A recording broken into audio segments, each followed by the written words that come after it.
Pakinggan nyo to, yung kung koleksyon ng jet ni Elon Musk nagkakahalaga lang naman ng 300 milyong dolyar at yung mga to, siksik sa mga feature na sasabog lang ang utak mo kakaisip. Pero teka, kasi ipapakita ko rin sa inyo yung nakakalokang 216 na milyong dolyar na winaldas niya para sa mga anak niya, yung 80 milyong dolyar niyang pribadong subdivision, yung malasiraulong koleksyon niya ng kotse, at marami pang iba. Pero unahin na muna natin yung sapatos niya na sa sobrang pagka-illegal, pwede talaga siyang makulong ng 6 na buwan dahil lang doon. Kasi noong 2011 habang nilolaunch niya yung Tesla Model Y sa Tesla Design Center sa California, hindi naman pwedeng basta lang ilabas ng lodi nyo yung pinakaastig na kotse sa buong mundo nang mukha siyang boring. Hindi pwede, kailangan niyang dumating na suot ang isang bagay na sobrang kontrobersyal na as in krimen talaga sa California. Pinag-uusapan natin dito yung custom, nag-iisang pares ng Air Jordan Tesla na sapatos. Puno to ng mga materyales tulad ng balahibo ng pony, kumikinang na pulang metallic leather at totoong balat ng python. Pero yun na nga, sa California, yung pagpapasikat ng kahit anong gawa sa python ay isang mabigat na krimen na pwedeng magpakulong sa'yo ng hanggang 6 na buwan. Pero mukhang ayaw nang masabit sa gulo ni Elon kasi mula noon hindi na niya ipinakita pa yung sapatos na yon. Yung sapatos na yon, 1,500 dolyar lang naman, na barya lang kumpara sa pormang balak niyang dalhin sa Mars. Kasi sa space, nagiging weird ang takbo ng oras kaya sinigurado niyang yung relo niya dapat walang kapantay. Kaya kinausap niya ang Tag Heuer para gawan siya ng isang bagay na sobrang kakaiba at grabe, talagang ang ganda ng kinalabasan. Ito yung sobrang limitadong karera 1887 SpaceX at inilabas to kasabay ng ika-50 anibersaryo ng pinakaunang Swiss watch na sinuot sa outer space. Pero eto yung catch, mabibili mo yung relong yan sa halagang 10,000 dolyar. Kaya habang si Elon ay nakatambay pa dito sa Earth, alam niyang kailangan niyang i-level up ng todo ang mga relo niya. Kaya hindi lang siya bumili ng Audemars Piguet na nagkakahalagang 50,000 dolyar, sinungkit din niya ang isang Richard Mille na parang wala lang na 200,000 dolyar. Grabe, nakakabaliw yan, pero yung koleksyon niya ng kotse talagang hindi galing sa mundong to. Seryoso, as in, literally. Kinuha niya yung personal niyang 100,000 dolyar na Tesla Roadster, itinali sa racket na siya mismo ang gumawa at basta na lang itinapon sa kalawakan. Sino ba namang matinong tao ang gagawa nun? Ni-livestream pa niya yung buong eksena at pwede mong i-check online ngayon din kung saang parte ng kalawakan na yun napadpad. At dahil malinaw naman na hindi na niya mababawi yung kotseng yun, bumili na lang siya ng bago. Pero yung garahe ni Elon, hindi lang puro Tesla ang laman dahil siya ang gumawa ng unang sikat na electric car. Natural lang na dapat meron din siya ng unang sikat na de-gasolinang kotse, ang 1920 Ford Model T. Yung kalampagin na yon, halos hindi na nga tumatakbo at ginastusan niya pa ng 25,000 dolyar. Pero alam nyo ba na yung pinakapangarap niyang kotse ay malakas din sa gas? Noong 17 anyos pa lang si Elon, may nakita siyang Jaguar E-Type sa isang magazine at na-inlove siya agad. Noong mga panahong yon, butas din ang bulsa ni Elon. Tulad nating lahat, may 2,000 dolyar lang siya at 100,000 dolyar na utang. Pero nung kumita lang siya ng konti, binili niya agad. At eto pa yung kotse, bulok din pala. At yung pinakaunang kotse na nabili ko, isang 1967 series, 1 E-Type Jag. Laging nasisira at sakit sa ulo. Sa katunayan, tumirik to habang pauwi ako galing sa dealership. Okay, yung 100,000 dolyar, malaking pera na yan para sa isang palpak na sasakyan. Pero isa sa mga pinakamahal niyang kotse, muntik nang tumapos sa buhay niya. Kasi pagkatapos siyang kumita ng limpak-limpak na salapi mula sa PayPal, naging super villain ang datingan niya at bumili ng McLaren F1 na nagkakahalaga ng 1,000,000 dolyar. Hanggang isang araw, hindi ko talaga alam kung paano i-handle yung McLaren, kaya binirit ko lang, lumipat ng lane at bigla na lang umikot-ikot na walang kontrol. Tandang-tanda ko pa na nakikita ko yung mga kotse na sumusugod sa akin habang paurong akong nag-i-skid. Tapos bumangga kami sa isang mataas na lupa na nagpatalsik sa kotse sa ere na parang diskis at tuluyang sumira sa suspension. Lahat ng salamin, yung mga gulong, lahat durog-durog at yung harap at likod ng kotse, yuping-yupi na. Kailangan ni Elon ng bagong sasakyan, kaso ang gusto niya yung mas baliw pa, kaya nagdesisyon siyang kailangan niyang magkaroon ng kotseng kayang maging submarine. Oo, yung kotse mula sa James Bond, totoong totoo yun. At matapos matagpuan ng isang mag-asawa sa isang nakakandadong storage unit, biglang sumulpot si Elon at sinungkit ito sa halagang $1 milyong na nagpataas sa halaga ng koleksyon niya sa mahigit $2.8 milyong. Pero sana man niya itatago lahat ng kotseng to. Ewan ko lang, siguro doon sa buong subdivision sa Bel Air na puno ng mansyon na binili niya. Nagsimula siyang bumili ng isang bahay lang, parang normal na tao. Yun nga lang, yung normal na bahay niya nagkakahalaga ng $17 milyong. Itong palasyong to, may 7 kwarto, kumpletong gym, spa, tennis court. Aba, may sarili pa ang sinihan yung lugar. Hoy, teka muna, pati si Elon pinindot yung subscribe button at ito ang pinakaunang video namin. Kaya ano pang hinihintay mo? Mag-subscribe ka na. At dahil sobrang nagustuhan niya yung lugar, bumili pa siya ng 6 na iba pang kapareho nito. Ang lodi nyo, may 7 bahay na may gym, pero ang katawan parang si Peter Griffin pa rin. At lahat ng mga mansyon na yon halos pare-pareho lang, maliban sa isa dahil binili ni Elon ang bahay ni Willy Wonka na mukhang normal lang sa labas pero sa loob parang isang malaking fun house. Hindi ba't sa'yo yung bahay ni Gene Wilder? Sobrang kakaiba ng bahay na yan. Oo, lahat ng mga cabinet parang ang weird ng mga hugis. May mga pinto na parang walang pupuntahan, mga pasilyo at tunnel na bigla na lang sumusulpot at mga katuwang painting sa buong pader. Pero hindi naman titira si Elon sa isang bahay na sobrang nakakatakot. Kaya syempre, ang sunod na naisip niyang gawin ay gawin itong pribadong paaralan para sa mga anak niya. Tignan natin ang physics at economics ng isang racket. Tignan nyo, sino ba naman ako para questionin ang isa sa pinakamayayamang tao sa mundo? Siya yung kayang bumili ng isang subdivision na nagkakahalaga ng $80 milyong. Iba talaga yung pera galing sa Tesla. Kaya syempre para i-celebrate ang tagumpay niya, kumuha ang lodi nyo ng isang diamond Tesla ring. At hindi naman yung tipo si Elon na mahilig mag-display ng mga alahas, pero dahil regalo ito mula sa sikat na si Ben Baler, pinalagpas na niya. Pero minsan bumili siya ng isang alahas, yun nga lang hindi para sa kanya. Galing mismo sa minahan ng emerald ng tatay niya, ibinigay niya itong dambuhalang berdeng emerald sa isang 14 na karat na gintong kwintas sa kanyang college girlfriend. At pagkatapos nilang maghiwalay, malamang hindi niya yon masyadong dinamdam. Di tulad ko na siguradong iiyak pagkatapos gumastos ng $50,000 doon. Pero yung pangalawang asawa niya, nako, swerte deluxe. Kasi raw nung nalaman ni Elon na hibang ang mga bebot sa singsing, nagwala ang loko at bumili ng hindi isa, kundi 3 magkakaibang engagement ring para sa bago niyang jowa. Yung unang bato na napili niya nasa 100,000 lang naman, pero eto malupit dahil daan-daang milyon ang kinikita ni Elon. Sinabihan siya ng jowa niya na ang kuripot-kuripot daw niya. Kaya para makabawi, bumitaw siya ng 300,000 para sa isa pang singsing. At heto ang plot twist na di niya inakala, pang araw-araw lang pala niyang isusuot yon. Bukod pa dyan, binilhan niya pa ito ng isang pang-espesyal na okasyon na may 10 sapiro at isang diamanteng sobrang laki na umabot ng $1,000,000 ang presyo, kaya ang total na ginastos niya sa alahas ay umabot sa nakakalulang $1.5 million. Syempre, barya lang kay Elon ang gaano kalaking pera kasi pagkatapos lang ng 2 taon, nakipaghiwalay din siya at binigyan yung babae ng $16 milyong para sa abala. Pero akala mo yun na ang wild? Paano kung sabihin ko sayong mas malaki pa ang ginagastos niya sa mga anak niya? Ang isang ordinaryong magulang gagastos ng mga 300,000 sa buong buhay ng anak nila. Ay nako, yung mga anak ni Elon, ibang usapan yan. Pinag-aaral sa mga pinakamahal na private school at bakasyon kung saan-saan, sakay ng sarili niyang eroplano na madaling lumamon ng $1 milyong kada taon. Ibig sabihin, ang isang anak pa lang, gumagastos na siya ng minimum na 24 na milyon. Pero teka lang, siya mang anak niya, kaya kwentahin mo, halos 216 na milyon lahat yon.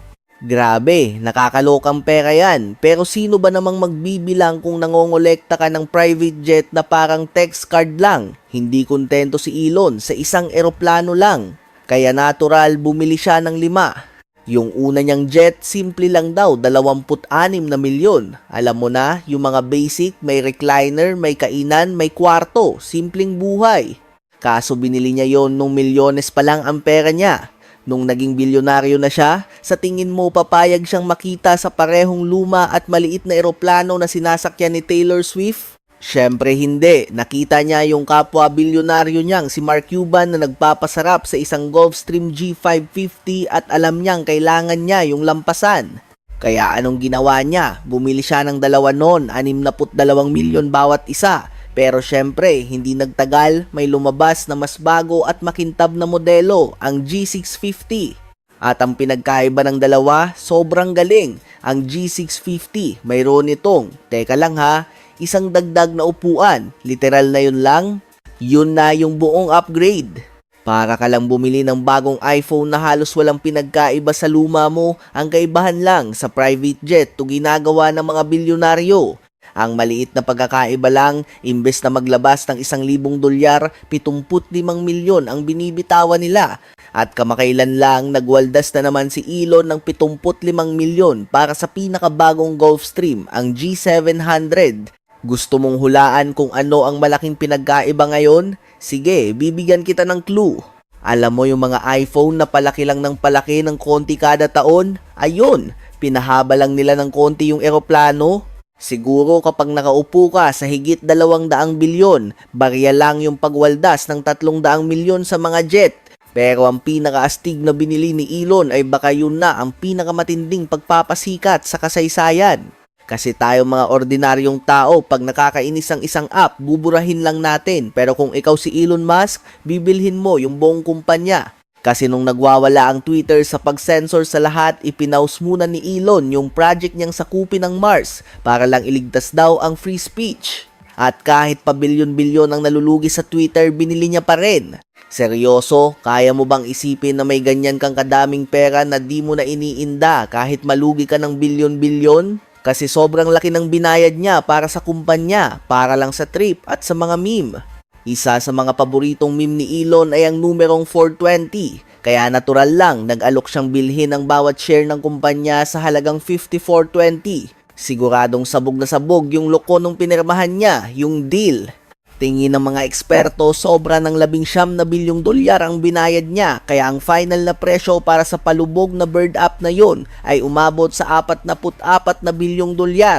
Pero teka, mukhang sinusubukan naman talagang isalba ni Elon to. Kamakailan pinalitan niya ang pangalan ng Twitter sa X at ngayon, plano niyang gawin itong isang klaseng super app. At kung magagaya niya ang WeChat ng China, pwedeng umabot ang halaga ng X sa nakakalokang $80 bilyong. Pero teka muna, may isa pang goons na halos kasing yaman ni Elon at ang koleksyon niya ng mamahaling laruan ay kasing siraulo rin. Hindi ka maniniwala dito. Si Jeff Bezos, may mga pag-aari na pinakakakatwang narinig ko tulad ng isang orasan na dapat daw tumagal magpakailanman at mga top secret na kayamanan na nakuha niya mula sa ilalim ng dagat. Silipin natin yung mga sobrang mamahaling gamit ni Jeff Bezos. Umpisahan natin, kumuha si Jeff ng aso na, hindi to joke, kayang maglaban ng damit niya. Itong robot na aso, si Spot, marami pang kayang gawin bukod dyan. Halimbawa, pag nauuhaw si Jeff ng beer, ilalapag niya lang ang baso niya at si Spot na ang bahalang magsalin. Pero kung masyadong weird yan para sa'yo, wag kang mag-alala, kaya ring tumakbo ni Spot sa tindahan para bumili ng chibog para sa kanya. At pagkatapos kumain ni Jeff, yung robot na rin ang magliligpit ng kalat. Pwede mo pang i-upgrade at lagyan ng baril para maging personal bodyguard niya. At kung iniisip mo na magkakaroon ng parang Terminator na pag-aalsa ng mga robot, kalma lang, may kill switch yan. At kahit na gumasto si Bezos ng 75,000 para sa asong robot na to, hindi pa rin yan perpekto. Kaya kung gusto talaga ni Bezos na maging safe, hindi siya pwedeng umasa lang sa metal niyang kaibigan. Bakit? Kasi may mga seryosong makapangyarihang tao daw na gustong tumira sa kanya. Yan mismo ang dahilan kung bakit nasa kanya ang pinakamahal na private security sa buong mundo. Nagsimula ang lahat ng may isang journalist na tinumba sa Saudi Arabia at direktang tinuro ni Bezos ang isang Saudi prince bilang may kagagawan. At Mukhang hindi natuwa ang gobyerno nila roon. Nagpadala raw sila ng mga banta kay Bezos at hinak pa yung phone niya para subukang i-blackmail siya tungkol sa sikreto niyang kabit.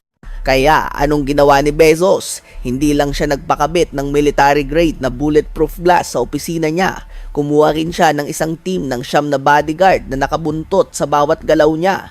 At hindi mura ang ganyang proteksyon, umaabot ang bayarin niya sa 1.6 million bawat taon para lang masigurong buo pa rin ang Golden Boy ng Amazon. Pero wala pa yan sa milyones na winakwak niya para lang ahunin ang isang maalamat na artifact mula sa ilalim ng karagatan. At hindi submarino ang tinutukoy ko. Ito yung isang bagay na literal na nahulog mula sa langit. Kasi kung di nyo alam, sobrang space nerd ni Bezos. Bata pa lang, adik na siya sa mga Apollo moon mission. Ibig sabihin, handa siyang maglabas ng kahit magkanong pera para lang magkaroon ng piraso ng kasaysayang yun. At nagkataon lang, yung mga piraso mismo ng rocket engine na nagdala sa Amerika sa kalawakan ay nasa ilalim lang ng Pacific Ocean. Kaya bumuo si Bezos ng team para hukayin ang mga natirang piraso. Ang pag-restore pa lang, milyon-milyon na ang gastos. Ang isa lang sa mga original na engine na to ay tinatayang nagkakahalaga ng mga 15 milyong dolyar. Pero malamang hindi na natin malalaman ang final na presyo ng kanyang munting adventure sa ilalim ng dagat kasi tinago niya ang buong kwento. At eto pa, hindi na to ilalagay sa kanyang man cave. Ibinigay niya pa ito sa isang museum para makita ng lahat. Baka naman hindi kontrabida si Bezos tulad ng akala ng lahat. Sige na, binabawi ko na. Pero tingnan mo, pag may 165 billion ka, kailangan mo ring regaluhan ang sarili mo ng maganda, di ba? Tulad ng isang nakakalokang koleksyon ng mga sasakyan. At syempre, nasa kanya na lahat ng mga sasakyan ng mayayaman. Alam mo na, yung stretch limo, ang Escalade, at ang Range Rover. Pero yung binili niya noon pang taong 2000 pagkatapos lang niyang kumita ng una niyang 10 bilyong dolyar, hinding-hindi ka maniniwala. Pakinggan mo to, ang kauna-unahang kotse niya isang 1997 na Honda Accord. Seryoso ako, walang halong biro. Bilyonaryo na ang tao pero pinili niyang magwaldas lang ng 10,000 dolyar sa isang Honda. Pero teka, yung pasimpleng drama niyang ordinaryong tao lang ako, di rin nagtagal kasi bigla na lang siyang bumitaw ng 3 milyong dolyar para sa isang Ferrari Pininfarina Sergio. 6 lang yan ang ginawa sa buong mundo pero parang yan na yata ang pinaka-boring niyang supercar. Kasi humablot din siya ng isa sa 7W Motors Lycan Hypersport, ang kaisa-isang kotse sa mundo na may ganoong kabaliw na mga pinto. Pero hindi ka naman tunay na bilyonaryo kung wala kang ultimate status symbol. Kung tatanungin mo kung anong kulay ng Bugatti niya, malamang ang isasagot ni Bezos ay Oreo kasi meron siyang Veyron na black and white. Para siyang rocket at yan ang pinakamabilis sa garahe niya. Umaarangkada from 0 to 60 sa loob ng 2.5 segundo. Kaya medyo gets na kung bakit 3.5 milyon ang ibinayad niya. Pero mas malaki pa dyan ang winakwak niya sa isang kotseng literal na nababalutan ng diamante. Yung Koenigsegg CCXR Trevita ni Jeff balot sa carbon fiber na may halo pang 1 milyong maliliit na puting diamante. Dahil isa lang yan sa 3 umiral sa mundo, umabot lang naman sa 4.8 milyon ang gastos niya. Pero ang huli at ang may pinaka nakakalokang presyo ay isang Lamborghini Veneno Roadster.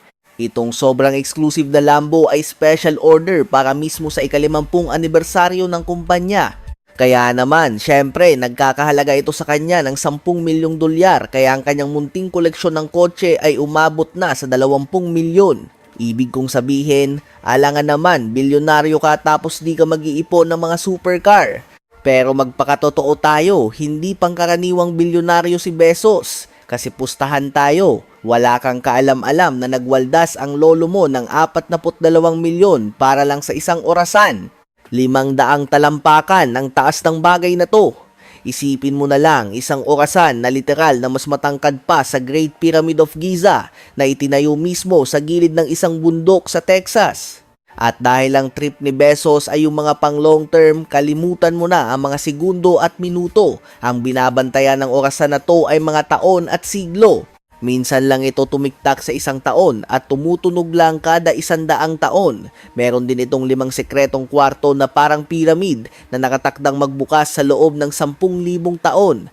Yun ay kung di pa natin napasabog ang buong planeta, no? Pero wala namang pake ang mga bilyonaryo sa ganyan dahil si Jeff kayang-kaya lang tumakas sakay ng private jet niya. At alam na this, hindi lang isa yan. Kailangan ng lodi mo ng isang buong fleet. Nung naging bilyonaryo siya, humablot agad siya ng isang Falcon 900EX pero masyado raw basic para sa panlasa niya.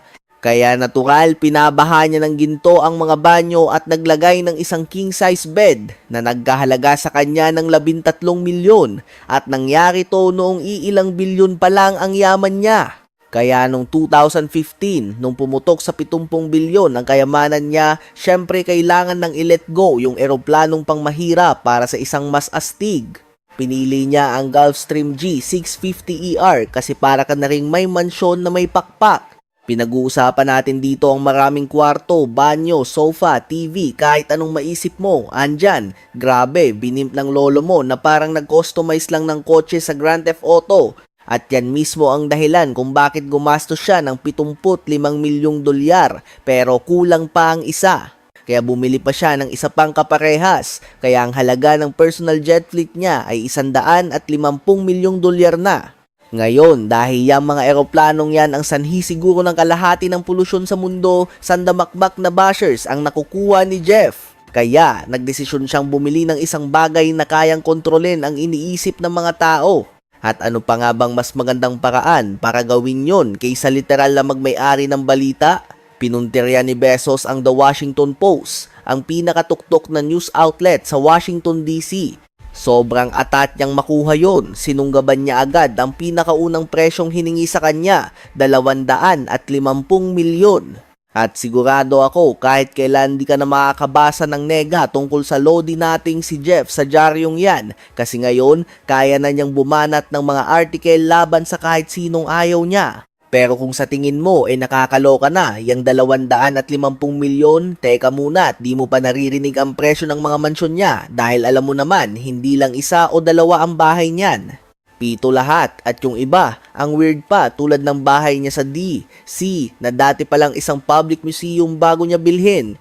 Literal niyang binura ang isang piraso ng kasaysayan para lang magkaroon siya ng isa pang property na halos buong taon namang bakante. Kaya kung saan dati may mga gamit pang kasaysayan, ngayon ay mayroon ng movie theater, whiskey tasting room, mga elevator, ballroom, 11 kwarto at 25 banyo na gumastos siya ng 36 na milyon lahat-lahat. Sino naman sa mundong to ang mangangailangan ng ganoon karaming kwarto at isa pa lang yan sa mga lugar niya. Meron pa siyang isa sa Miami na nagkakahalaga ng 68 milyon. Itong property na to na nasa tabing dagat ay may 7 kwarto, 14 na banyo, sariling sauna at isang dambuhalang pizza oven na nakapaloob sa pader. Sobrang nagustuhan niya ang property kaya kinailangan niya ng pangalawa. Ang ending, halos pinalayas niya ang kapitbahay niya at binili ang pwesto nila sa halagang 79 na milyon. Pero yung susunod niyang real estate, 80 milyon naman ang halaga at hindi yan mansyon, apartment lang pre. Bumili siya ng isang 4-floor na penthouse sa New York City. Kumpleto ito sa mga rekadong pangbilyonaryo tulad ng sahig na marmol, library at fireplace na salamin. Pero nasa isa ito sa iilang building na may perpektong tanawin ng Empire State Building. Pero itong huling mansyon na to ang personal kong paborito kasi bukod sa nasa Hawaii na perpekto ang klima, yung mga tanawin, isa sa mga pinaka nakakabaliw na nakita ko sa buong buhay ko. Una, may sarili kang private beach, pero katabi lang yan isang buong lava field galing sa 1,000 taon ng pagsabog ng bulkan. At hindi lang isang mansyon ang nandito, 3 pala sila. Kaya siguro yun ang dahilan kung bakit siya naglabas ng 78 milyon. Pero yung mga lokal na taga-Hawaii araw-araw na lang mas lalong nagiinit ang ulo dahil si Bezos na naman ang pinakabagong bilyonaryo na namimili ng malalaking tipak ng kanilang maliliit na isla. At kung sakaling maisipan nilang sugurin ng property niya, para na rin siyang may private military base sa likod bahay niya. Kaya sigurado, di siya mapapahamak. Sa tingin mo ba may pake si Jeff Bezos? Kaya niyang bilhin kahit ano, literal. Ibig kong sabihin, hawak ng lolo mo ang record sa California para sa pinakamahal na bahay na naibenta kailanman. Hindi pa nga yan tapos itayo, ginagawa pa lang sa Beverly Hills. Pero para lang bilhin yung lote at i-bulldozer yung lumang bahay. Gumastos ang tao ng 165 milyong dolyar, kaya ang total na ng real estate portfolio niya ay umabot na sa 500 milyon. At di pa kasama dyan yung mga sekretong property na walang sino mang nakakaalam. Pero wala pa yan sa kalingkingan ng 4 na bilyong ginastos ni Jeff Bezos para sa mga bola niya na tinabi niya para lang sa mga paborito niyang empleyado. Jeff, hindi yung ganyang bola. Ang Bezos Balls kasi ang palayaw sa mga nakakalokang office space ng Amazon. Itong campus na to para siyang isang higanteng greenhouse na salamin ng pader sa labas at may mahigit 40,000 exotic na halaman na siksikan sa loob. Seryoso, yung pinakamalaking puno sa loob ng mga bola niya, mahigit 50 talampakan ang taas. Pwede ka pang bumili ng ticket para mabisita itong pribadong gubat niya. At doon, mapapanood mo ang mga empleyado ng Amazon na nagtatrabaho sa gitna ng mga halaman na para kang nanonood sa isang human zoo. Lahat dahil naniniwala si Jeff na pampagana raw to sa creativity nila. Ibang level na to ng sweatshop. Oo, baka addict si Bezos sa mga kung ano-anong trip niya. Pero sa totoo lang, yung yate niya talaga ang true love niya dahil isa to sa mga pinaka nakakalulang pribadong barko sa buong planeta. At hindi to basta-basta. Pakinggan mo to, dilayag na bangka to, pre.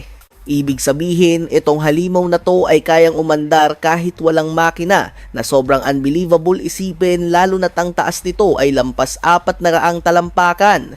At hindi lang yan ang pinakamalaking dilayag na bangka sa mundo, siksik din to sa mga feature na talagang mapapanganga ka. May sarili itong helicopter na nagkakahalaga ng 10 milyong dolyar at ang matindi pa, ang asawa pa mismo ni Bezos ang marunong magpalipad. Pero meron din itong mga jacuzzi, isang buong nightclub, garahe para sa sangkatutak na supercar at tama ang hula mo, isang submarino. Ipagdasal na lang natin na sana naman medyo mas matibay ang pagkakagawa nito kumpara sa alam mo na. At para lalong maging kabaliwan ng lahat, ang buong yate ay kayang patakbuhin ng iisang tao lang, samantalang ang ibang barko na ganito kalaki ay kailangan ng isang buong batalyon. Itong nakakabaliw na barkong to ay kumakain ng 25 milyon kada taon para lang sa maintenance at 500 milyon naman ang ibinayad ni Bezos para mabili ang lintik na yan. Pero ang pinakamahal na naging pag-aari niya, isang pirasong papel lang kasi noong 2011 nahuli mismo ng asawa niya si Jeff na may kalaguyo. At syempre, asahan mong galit na galit ang asawa niya. Pero sa hindi malamang katangahan, lahat ng kalokohan ni Jeff, ginawa niya nang hindi man lang pumirma ng prenup. Sabi nga ni Kanye, pag iniwan ka niyan, siguradong bit-bit niya ang kalahati ng yaman mo. Sa totoo lang, ang ex-wife niya ang gumawa ng pinakamalupit na investment sa kasaysayan dahil pinakasalan niya si Jeff nung halos wala pa itong pera at hiniwalayan nung nasa tuktok na ng tagumpay. Kaya ayun, nakakuha siya ng tumataginting na 38 bilyong dolyar. Pero may isa pang bilyonaryong binata na kung gumastos, parang may expiration date ang pera dahil yung jet ni Drake na 185 milyong dolyar ay may mga custom feature na sobrang nakakaloka. Pero ang loko, may-ari din ng 100 milyong dolyar na amusement park at ng pinakamahal na sapatos sa balat ng lupa. At maniwala ka, marami pang iba. Aba, pag-aari ng mokong na to ang nag-iisang pinakamahal na NBA Championship ring sa buong historya. Oo, sabihin na nating mahilig sa basketball si Drake pero alam mo naman, hindi naman siya totoong player ng NBA. Siya kasi yung opisyal na ambassador ng Toronto Raptors kahit na medyo naging kontrobersyal din yung buong bagay na yan. Nabigyan siya ng championship ring ng team pero syempre kulang pa yun sa kanya. Kaya nagpagawa pa siya ng sarili niyang singsing na may 30 karat ng diamante na mas marami pa kesa sa kahit anong singsing sa historya ng NBA. At yan mismo ang dahilan kung bakit nagkakahalaga to ng 150,000 dolyar. Pero itong susunod na gamit niya, muntik nang magpakulong sa kanya ng mahigit 10 taon. Kasi noong binili niya ang cover art para sa album niyang Her Loss, kinasuhan siya dahil gumamit siya ng peking-peking Vogue cover. Ang parusa sa copyright infringement ay pwedeng umabot sa 10 taong pagkakakulong. Kaya ang ending, nagbayad na lang siya ng 4 na milyong dolyar na multa. Barya lang yan para hindi makulong na siguradong wawasak sa buhay niya. Pero ang buhay ni Drake ay talagang nagbago ng husto noong nadiskubre niya si Tupac dahil si Tupac ang nag-inspire sa kanya para mag-rap. Kaya naman nagpagawa siya ng 2 kwintas na may pendant ni Jesus pero mukha ni Tupac ang nakaukit tig 300,000 bawat isa. Pero hindi pa dyan natatapos ang pagka-addict niya kay Tupac. Ang chismis, kapag umupo ka raw sa inidoro niyang may heater, biglang tutugtog ng paulit-ulit yung hit 'em up ni Tupac. Sabi ni Lil Yachty, sobrang nakakairita daw. Sa tuwing uupo ka, yun agad ang bubungad, yeah, you fat mother. Sobrang istorbo pag kailangan mong mag. Pero teka, binili ni Drake ang pinakaastig na gamit ni Tupac sa isang subasta. Binenta kasi doon yung sikat na singsing na corona ni Pac na suot niya noong huli siyang humarap sa publiko sa MTV Music Awards, ilang araw lang bago siya pumanaw. May nakaukit sa singsing na Pac and Datada in Labinsiyam 76 para sa girlfriend ni Pac na si Kidada Jones. Bumitaw siya ng 1.02 milyon para dito, kaya naging ito ang pinakamahal na hip-hop item na naibenta. Pero hindi lang si Pac ang trip ni Drake. Super fan din kasi siya ng NBA. Gumastos na siya ng daan-daang libo para lang sa courtside tickets. Pero may binili siyang isang bagay na sobrang nang asar kay Steph Curry na baka yun pa ang dahilan kung bakit natalo ang Warriors sa championship. Simula pa lang noong Game 1 ng 2011 na finals. Nakatakdang maglaban noon si Steph Curry at ang Warriors laban sa Raptors ni Drake at desididong-desidido si Drake na sirain ang diskarte ng kalaban.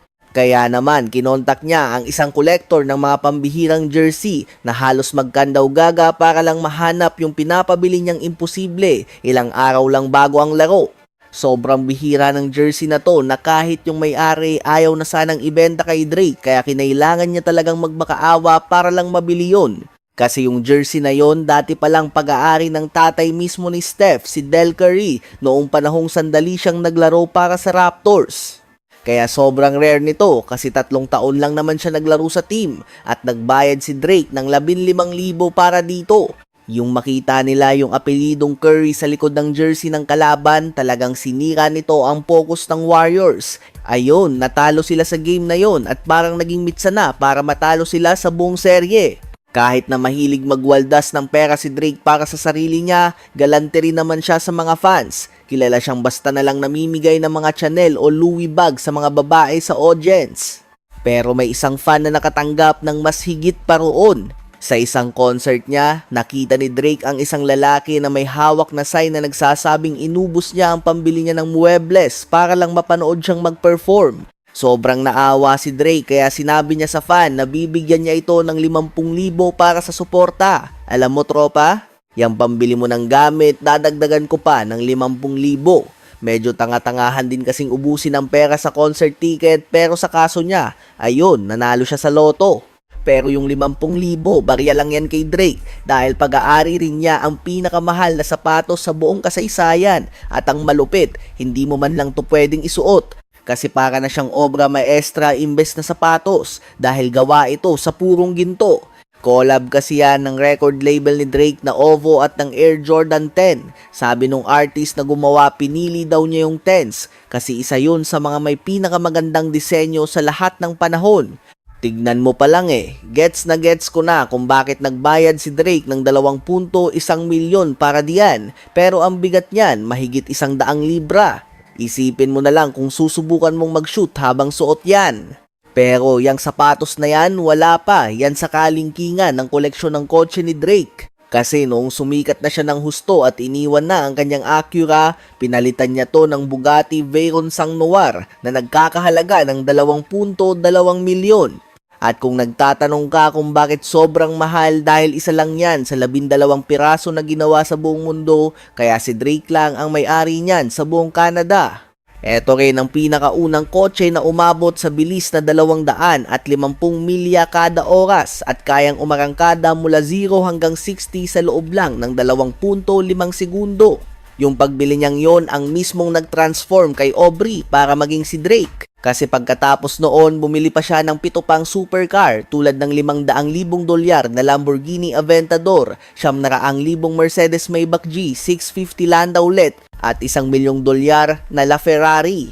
Pero eto pa, yung isa sa mga pinakabaliw niyang kotse, as in mukhang fighter jet talaga. Ito yung Devel 16 at nagkakahalaga to ng mahigit $2,000,000.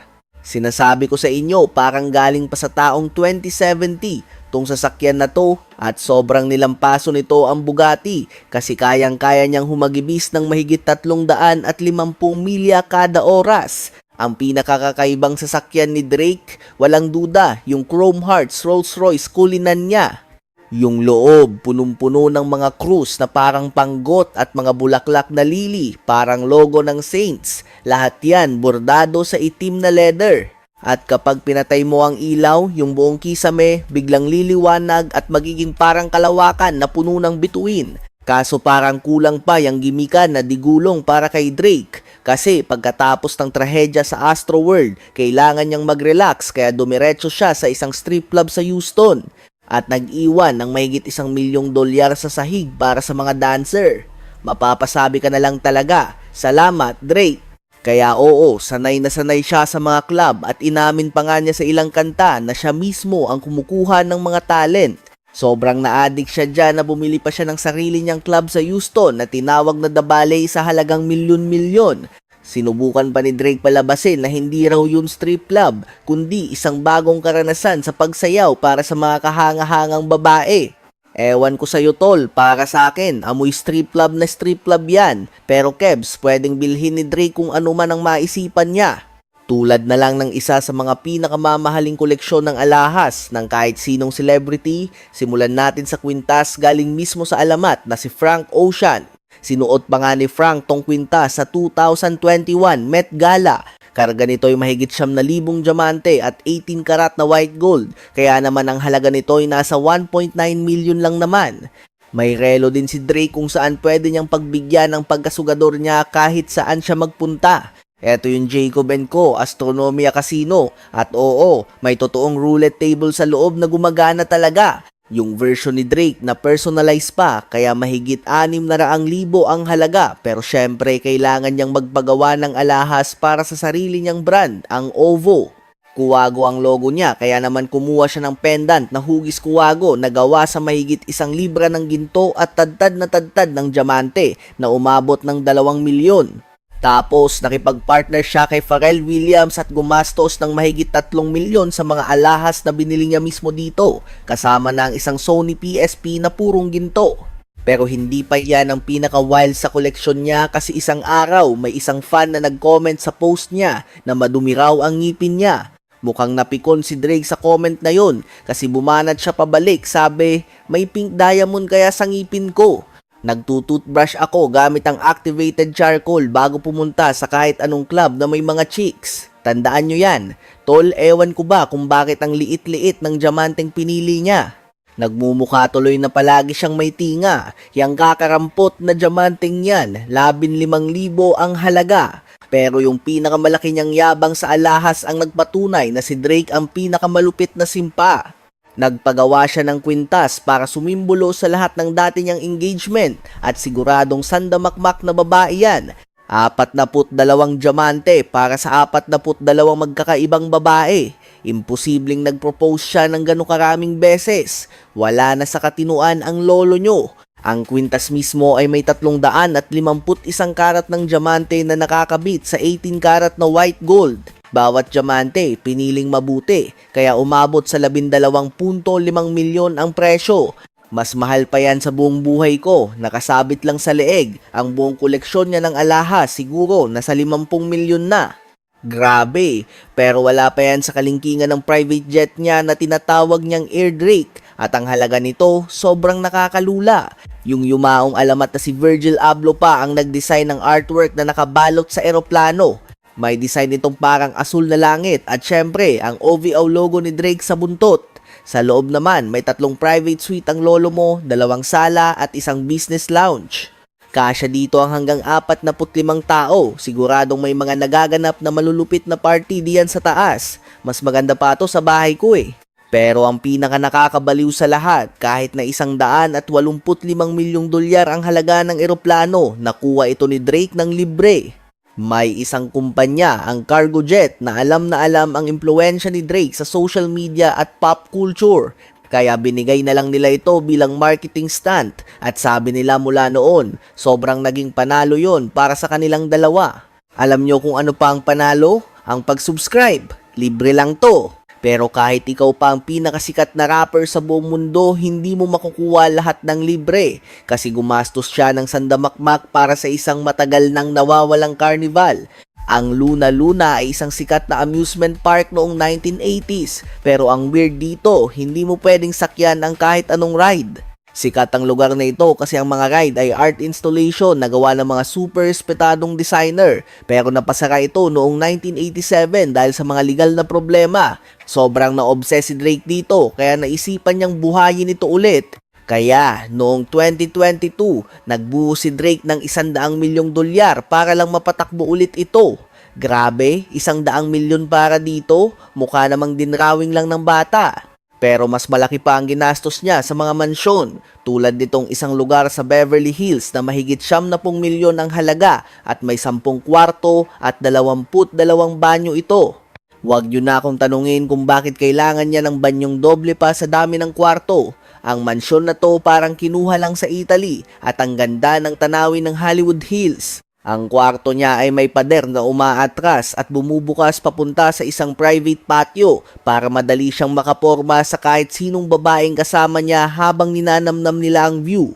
Meron din siyang YOLO estate sa LA na nakuha niya sa murang halaga na 7.7 million lang. Mayroon itong 80 talampakang water slide at isang private resort na nakatago sa loob ng isang talon. Medyo siksikan nga lang doon kaya malapit lang ang mga kapitbahay niya.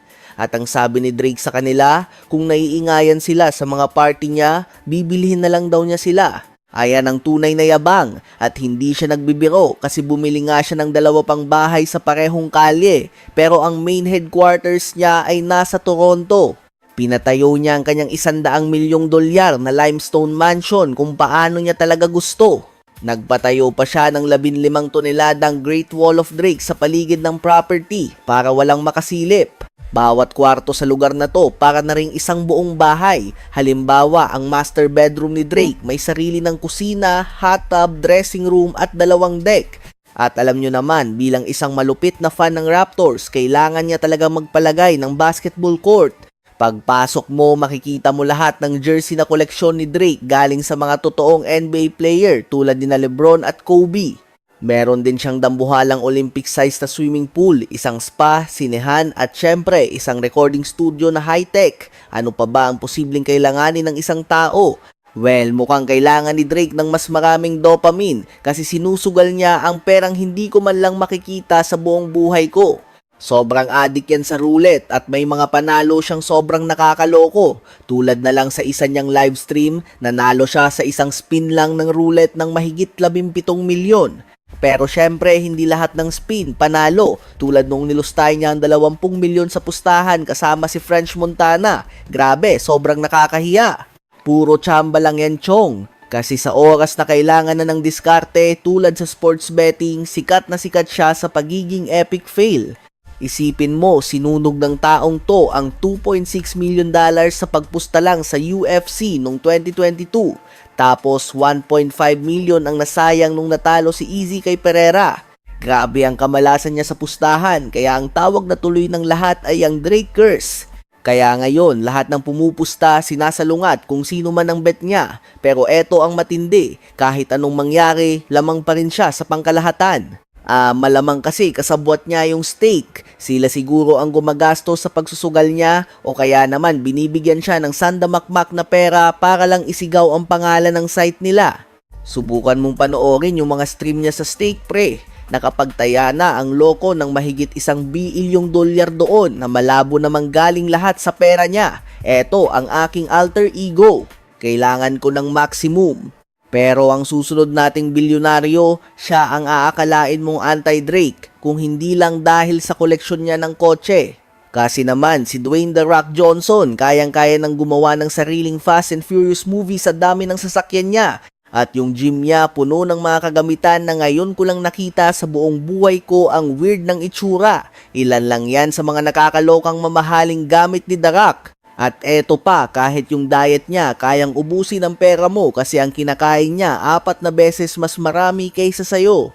Taon-taon, umuubo siya ng 261 libra ng patatas, 348 libra ng oatmeal, at isdang nagkakahalaga ng 1,100 dolyar kada libra.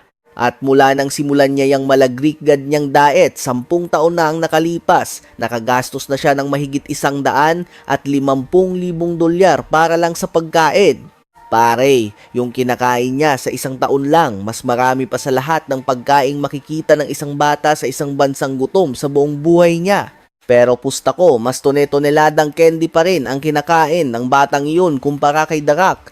Kasi sinusumpa niyang hindi siya tumikim ng candy mula pa noong 1989 hanggang sa bumigay na lang siya noong 2016. Pero hindi lang yung diet niya ang nagpapaganda ng katawan niyang yan dahil yung home gym niya na tinatawag niyang Iron Paradise, mas siksik sa gamit kaysa sa kahit anong gym na napasok mo sa buong buhay mo.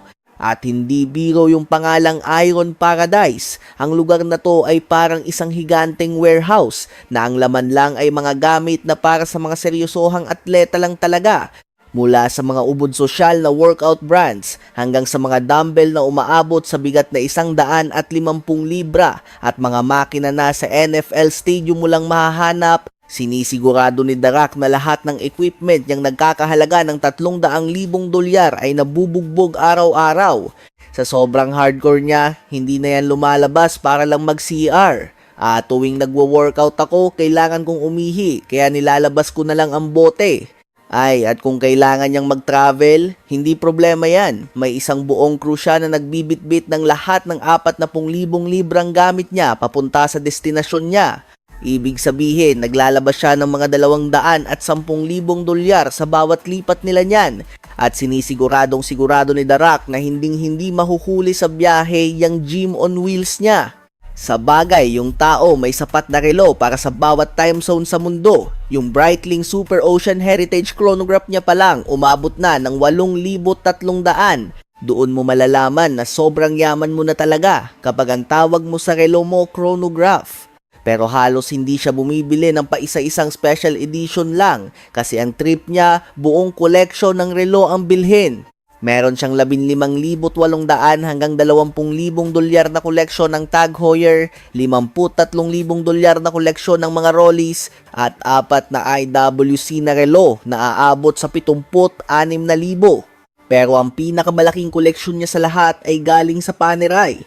Sa sobrang dami, pati mga karakter na ginagampanan niya sa pelikula, Panerai ang suot. At pagkatapos niyang magwaldas ng 84,800 dolyar sa Panerai, nag-level up na naman si The Rock dahil itong Audemars Royal Oak Frosted Gold Chronograph niya nagkakahalaga ng nakakalula na 328,000 dolyar. Mas mahal pa yan sa pinagsama-samang presyo ng lahat ng relong nabanggit natin kanina. Kaya ang buong koleksyon niya may kabuang halaga na 560,000 dolyar. Pero hindi naman siya puro sarili lang ang iniisip kasi mula pa nung bata siya, si The Rock ay malapit na talaga sa mga tao.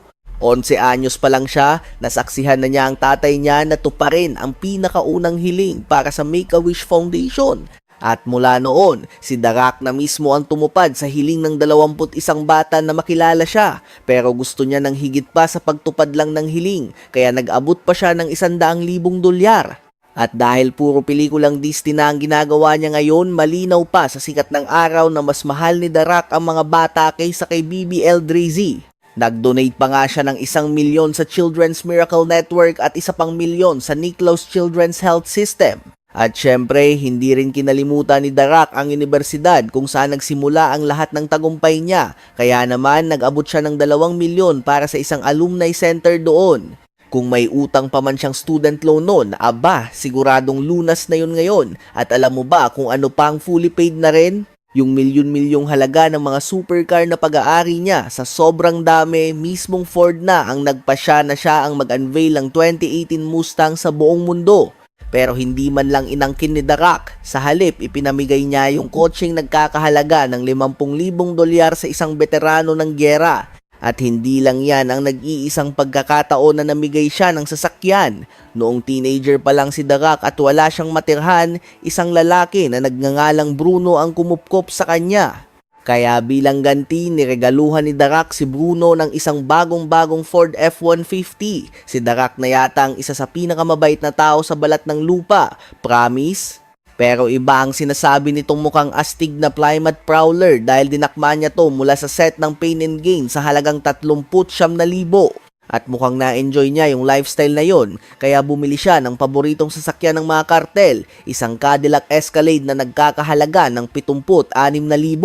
Pero parang kulang pa sa kanya yung 5,000 librang bigat ng SUV, kaya naman dumakma siya ng isang higanteng Ford Hennessy Velociraptor na may bigat na 6,500 libra. Itong halimaw na nagkakahalaga ng $150,000, kayang-kayang makipag-smackdown sa kahit sinong pro wrestler. At ang pintura pa, nakakaloko. Isipin mo, Smurf Blue.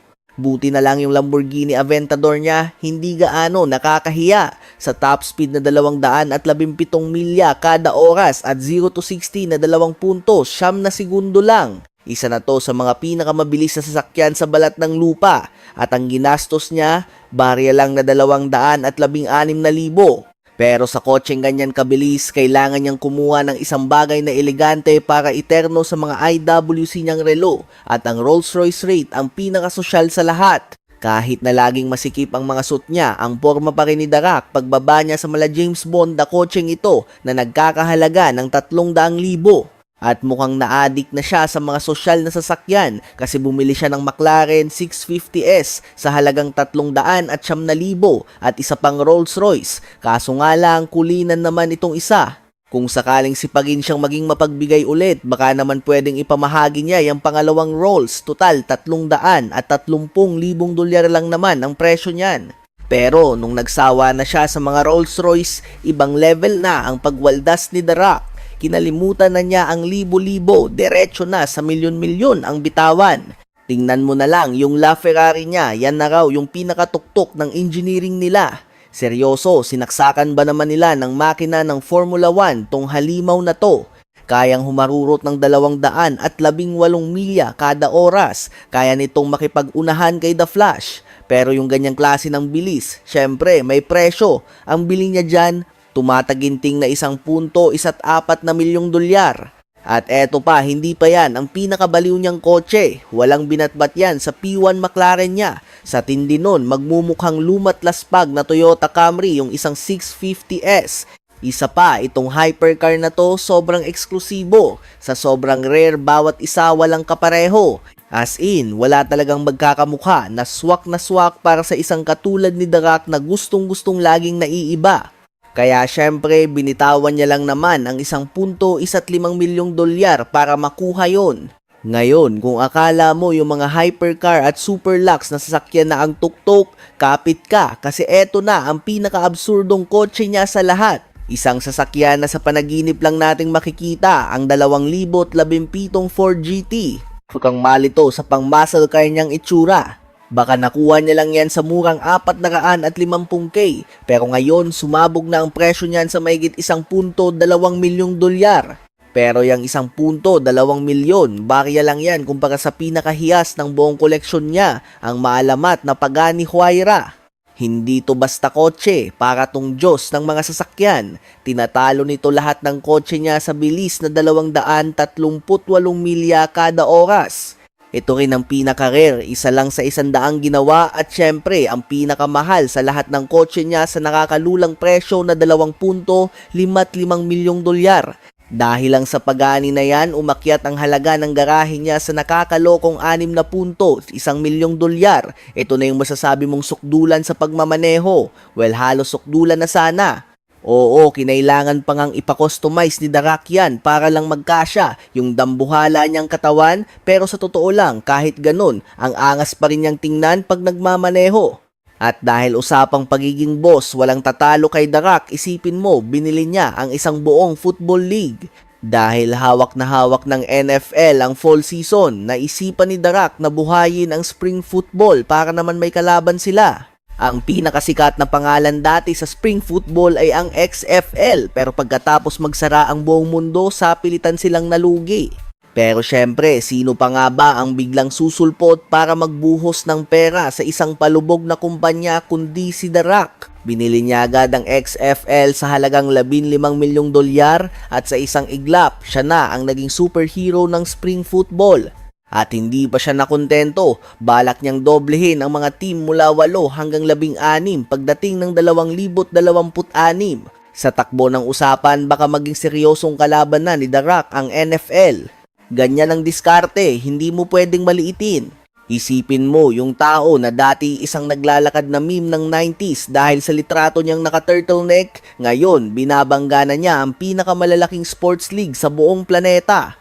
Pero may isang imperyo sa sports na hindi niya malalabanan, ang WWE. Bakit? Kasi hanggang sa napaka-recent na kasunduan, sila ang may-ari mismo ng pangalan niya. Oo, tama, ang pangalang The Rock ay hindi pag-aari ni The Rock. Pero nung nagdesisyon si The Rock na bumalik sa ring, biglang nasa kanya na ang lahat ng baraha. Halos pinuwersa niya ang WWE na isuko sa kanya ang karapatan sa iconic niyang pangalan. At sa dulo, isinara niya ang deal sa halagang 30 milyong dolyar. Ibig sabihin, yung pangalan niya lang na The Rock ay may presyong 30 milyon. Pangalan pa lang niya mas mahal na sa buong mansyon ni Taylor Swift. At promise, pagdating sa mga property, hindi naglalaro tong si Kuya. Bilang highest paid actor sa Hollywood, hindi nakatakataka na pag-aari niya ang ilan sa mga pinakabaliw na bahay na nakita mo. Umpisahan natin sa mansyon niya sa Miami na hindi na mukhang bahay kundi isang private 5-star resort. May sarili ba namang sinehan? Siguro para doon niya pinapalabas yung mga pelikula niyang semplang sa takilya. Ang laman? 6 na kwarto, 6 na banyo, isang buong gym, malawak na hardin, at isang higanteng pool. Ang presyo ng paraisong to, 3.4 milyong dolyar lang naman. Pero bago siya namili ulit ng mga property, inuna niya muna ang pamilya niya at binigyan ang nanay niya ng bahay na mas dambuhala pa. Itong 4,400 square foot na mansyon sa Encino, may 6 na kwarto at 4.5 banyo at talagang ginastusan niya, pinakustomize para lang sa nanay niya. Mayroon siyang kwartong para lang sa koleksyon niya ng ukulele, isang kwartong may temang SmackDown para sa karir ng anak niya, isang personal chef na laging handa, at pakinggan mo to, isang kwarto na para lang talaga sa pagkain ng almusal. Sana naman nararamdaman niya ang pagmamahal kasi gumastos si The Rock ng 3.8 milyon para sa bahay na yon. Pero wala pa yan sa kalingkingan ng literal na kastilyo niya sa Georgia. Pinag-uusapan natin dito ang 14,000 square foot na property na may library, wine cellar, mga stone fireplace, saltwater pool at eto na isang totoong bungo ng T-Rex. At sa mga dahilang hindi ko nasusubukang intindihin, mayroon din itong isang kumpletong equestrian arena para sa kanya at sa mga anak niya. Tila hindi pa sapat ang 7.5 milyong dolyar na bahay na yun, kaya bumili pa siya ng isa pang mansyon sa Virginia na may 7 kwarto at 7 banyo. Alam mo, karamihan ng mga bata, pony lang ang hiling. Pero si The Rock, tinodo na at tinupad ang pangarap ng anak niya kasi yung property na to kompleto na sa mga kabayo, mga stable at halos buong lupain na para sa kanila. Itong 12 milyong dolyar na property may kasama ring higanteng pool para tambayan ni The Rock sa hapon. Pero syempre, ang pinakagrabe niyang mansyon ay nandoon sa puso ng kasikatan sa Beverly Hills. Itong parang Mediterranean na compound na to, paraiso ng mga atleta, bagay na bagay kay The Rock. May golf course, tennis court, isa pang pool at gym, halatang para matikman ng mga anak niya ang bawat sport. Alam mo na, yung tipong tatay na sobrang seryoso na akala mo muntik nang mag-pro. Pero uy, at least kinikilala niyang may iba pang libangan sa mundo, kaya naglagay din siya ng music studio at hulaan mo, isa na namang sinehan sa bahay. Sana lang may hiya siya sa sarili para hindi na siya ang bida sa sarili niyang mga gawa at mag-stick na lang sa Fast and Furious. Siguro naman gets niya yon, total siya naman ang pinakasikat na artista sa buong mundo. At ano ang kailangan ng pinakasikat na movie star sa buong mundo? Syempre, ang pinakamalaki at pinakaangas na private jet. Itong eroplano para kang nasa palasyo sa langit, may mga personal chef, upuan na nagiging kama, sariling master suite at 55-inch na 4K na telebisyon. Ang pinakaastig sa lahat, yung anti-jetlag technology niya. Pagsapit ng gabi, yung mga ilaw at tunog sa loob nakasync sa tulog mo. At magkano para makarating kang hindi puyat? 73 milyon lang naman. Habang tayong mga ordinaryong tao magtitiis na lang habang buhay sa economy class. Pero kahit gaano pa ka-OA ang gastos niya, patay na patay pa rin sa kanya ang mga fans niya. Pero ang susunod nating bilyonaryo, medyo mahati ang opinyon ng tao, yung tipong kalahati ng bansa inis sa kanya. At yung $100 milyong na private jet ni Donald Trump punong-puno ng mga astig na gamit. Baka ito na ang pinakabonggang eroplanong ginawa kailanman. Pero hindi lang yan, may mga mansyon din siyang milyon-milyon ang halaga na may mga lihim na lagusan, isang $30 milyong na yate at kung ano-ano pa. Isang relo pa lang ni Trump, yung Rolex Day-Date Gold, nagkakahalaga na ng 15K. Sinuot din niya yung kaparehong modelo ng relo ni na Drake at ng namayapang reyna ng England, isang Patek Philippe Ellipse na aabot ng mga 24,000. Pero ang pinakabida sa koleksyon niya ng relo ay ang Rolex Ice Blue Platinum, isang regalo mula sa nag-iisang si Steve Will Duet. Gusto kitang bigyan ng isang platinum na presidential watch para sa presidente. Wow! Ay, ang ganda. Hindi mo basta-basta mabibili tong relong to. Custom order kasi to, kaya ang halaga niya ay $100,000 na nagtulak sa kabuang halaga ng koleksyon niya sa mahigit 200K. Pero para sa isang tulad ni Trump, parang pambili lang yan ng candy, kaya pala nagbuhos siya ng milyones sa koleksyon niya ng kotse. Alam mo na, yung karamihan sa atin, yung unang kotse natin, luma na, pinamana pa. Alam nyo ba, ang pinakaunang Bugatti ni Trump ay isang 1956 Rolls-Royce Silver Cloud at grabe, sobrang na-addict tong si Lodi diyan. As in, sobrang tindi na after ilang dekada may pinagawa siyang kabaliwan sa Rolls-Royce dahil may utang na loob sila sa kanya. As in, hinalungkat talaga nila yung mga luma nilang plano tapos ginawan siya ng saktong-saktong kopya at ang malupit pa $35,000 lang ang binayaran niya para doon. Pero syempre, si Donald ba? Hinding-hindi yan magpapahuli sa kotseng mukhang cheap. Kaya ayon, nag-upgrade ang lolo mo sa isang Rolls-Royce Phantom na nagkakahalaga ng $300,000. At kung nagtataka kayo kung bakit ang mahal-mahal, abay yung pihitan lang naman ng volume niyan, gawa sa isang 100 taong gulang na bulalakaw, walang halong biro. Pero teka, hindi nyo mahuhulaan tong sunod niyang kotse. Kasi kahit na todo tanggi ang loko sa climate change, alam nyo na, yung mga global warming na yan, sabi niya, kasinungalingan lang daw yan. Panloloko lang daw, ginagawa lang daw na negosyo. Tapos, ang gago bumili ng original na Tesla Roadster na $200,000. Diba, isa yan sa pinakamatutuling kotse sa mundo, kaya sino ba naman ang hihindi dyan? Pero syempre, tulad ng lahat ng bilyonaryo, kailangan din ni Trump ng Lambo sa garahe niya. Kaya ayun, bumili ng isang classic na 97 Diablo sa halagang $460,000. At guess what? Nabenta lang yan sa auction sa $100 milyong. Record breaking yun, pre. Ang dami-dami pang ibang sports car ng Mokong. Pero ang pinakawalang kwentang kamahal na sasakyan niya, malayo sa lahat, ay yung Trump Limo. Nung naging presidente ang loko, naging sobrang praning sa security. Kasi kung may susubok lang lumapit sa limo niya, yung door handle pa lang, diretsong kukuryentehin sila. Yung limo na to hindi tinatabla ng bomba o bala at balewala rin dito yung mga chemical attack. Habang umaandar, kayang magpakawala ng tear gas, magbuga ng usok at magtapon ng langis para walang makahabol. At syempre may kargayang mga shotgun, grenade launcher at halos lahat na yata ng armas na kayang imagine ng utak mo. Hindi pa dyan nagtatapos kasi nilagyan niya ng ginto ang bawat sulok kaya itong kotse na to o dapat bang sabihing tangke ay nagkakahalaga ng $1.2 milyon. Pero teka lang, abangan nyo kung magkano ang binato niya para sa Empire State Building. Lahat naman siguro alam kung gaano kasikat yung building na yan sa New York City kaya nakakabaliw isipin na pag-aari pala ni Trump ang 50% niyan. Pero ang loko, nakuha niya yun ng libre. Paano?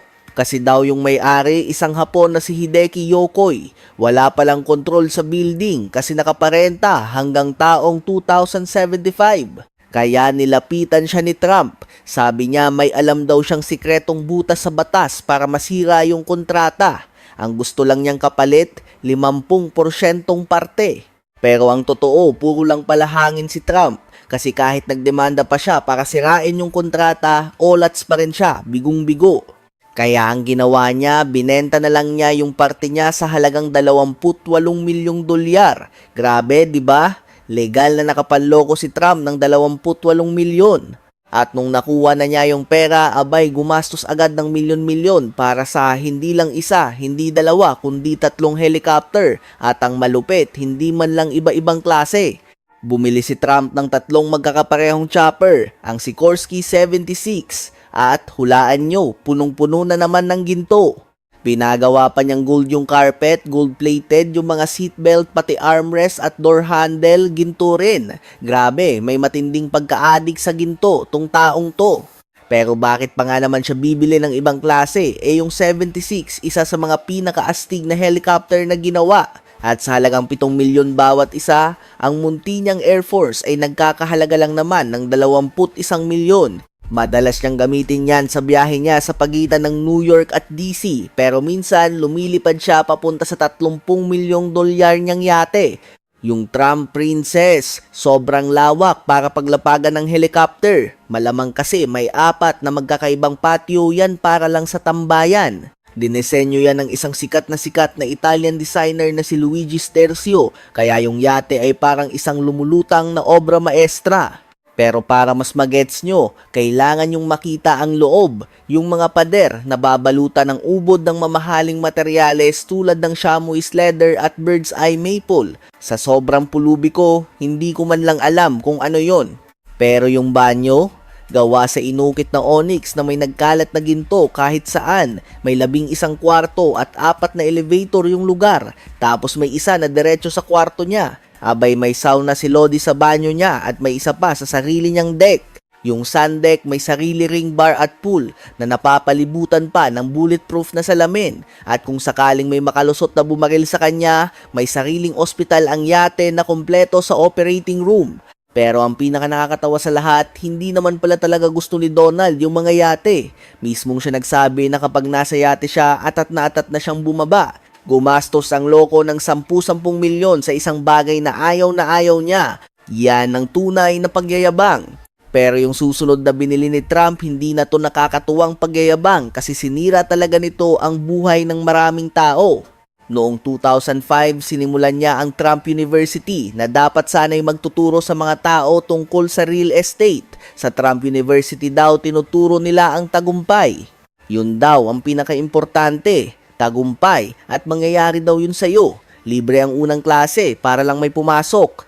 Pagkatapos, pipilitin ka nilang bumili ng isang kurso na nagkakahalaga ng 10,000 hanggang 40,000 dolyar. Ang masaklap, lahat ng klase nila ay puro mga bagay na common sense lang, tapos susubukan ka lang nilang bentahan ng mas mahal pang kurso. Sa madaling salita, isa itong dambuhalang scam. At kung pamilyar yan sa inyo, kasi yan din yung parehong diskarte ng mga tao sa YouTube at TikTok sa loob ng maraming taon. Si Trump talaga ang original na peking guro matapos maubos ang lahat ng ipon ng mga tao sa mga walang kwentang kursong, wasak na wasak sila. Pero alam nyo ba kung ano ang totoong may pakinabang at hindi uubos ng pera nyo? Ang pag-subscribe sa channel na to. Libreng-libre lang. Anyway, buti na lang, umaksyon na ang gobyerno ng US at pinagbayad si Trump. Pinatawan siya ng 25 milyong dolyar na multa at pinilit na isauli ang bayad ng lahat ng estudyante. Lupit ng kalokohan, no? Pero tong susunod na item, pinapakita naman ang medyo mabuting side ng loko. Ang Woolman Ring sa New York City ay isa sa mga pinakasikat na ice rink sa buong mundo. Pero noong 1980, sobrang luma na nito kaya kinailangan nilang isara. Naging isang bangungot to para sa lahat ng gustong mag-ice skating tuwing Pasko. Importante kasing tradisyon yon para sa libu-libong pamilya. Sa loob ng 7 taon, hindi nila ito naipaayos ng maayos. Kaya ayon, pumasok sa eksena si Trump para maging superhero. Binili niya yung lease sa halagang 2.25 milyon at pinatapos ang buong renovation sa loob lang ng 6 na buwan. Binuksan niya ulit para sa lahat. At kung iniisip niyong ginawa niya lang yon para kumita, paano niyo ipapaliwanag na pinamigay niya lahat ng kikitain doon? Sinabi mismo ni Trump sa mayor na bawat sentimong kikitain ng rink ay ibibigay sa mga charity at sa mga parke ng bayan. Maganda yun, walang duda, pero nagawa niya lang yun kasi sobrang yaman na niya. Sobrang yaman ko raw, ipapakita ko sa inyo mamaya. Ayun na nga, as expected, itong si Loco may-ari ng isa sa mga pinaka-overpriced na private jet sa balat ng lupa. Pero eto ha, yung panimula niyang jet, isang Cessna Citation X na sabi nila pinakamabilis daw na private jet.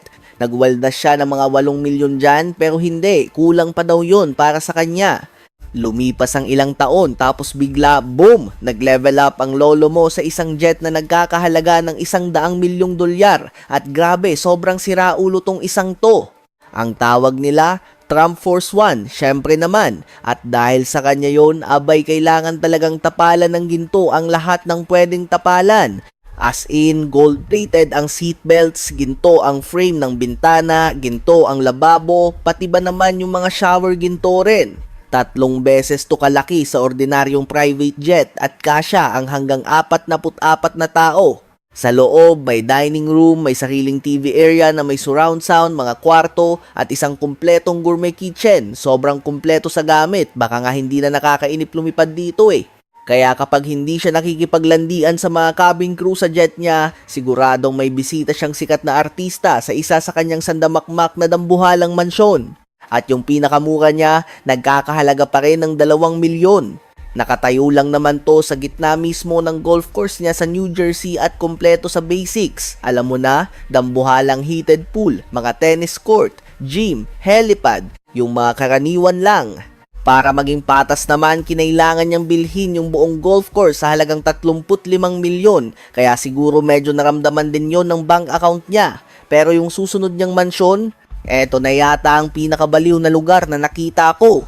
Isang napakalawak na private estate to sa New York, 230 hektarya ang sakop, talagang tago sa kalikasan para makatakas siya sa ingay at gulo ng syudad. Ang balita, paikot-ikot din daw si Trump sa property sakay ng mga kabayo niya kasi aminin na natin, sa laki ba naman yan, asa ka namang maglalakad siya para lang mag-exercise.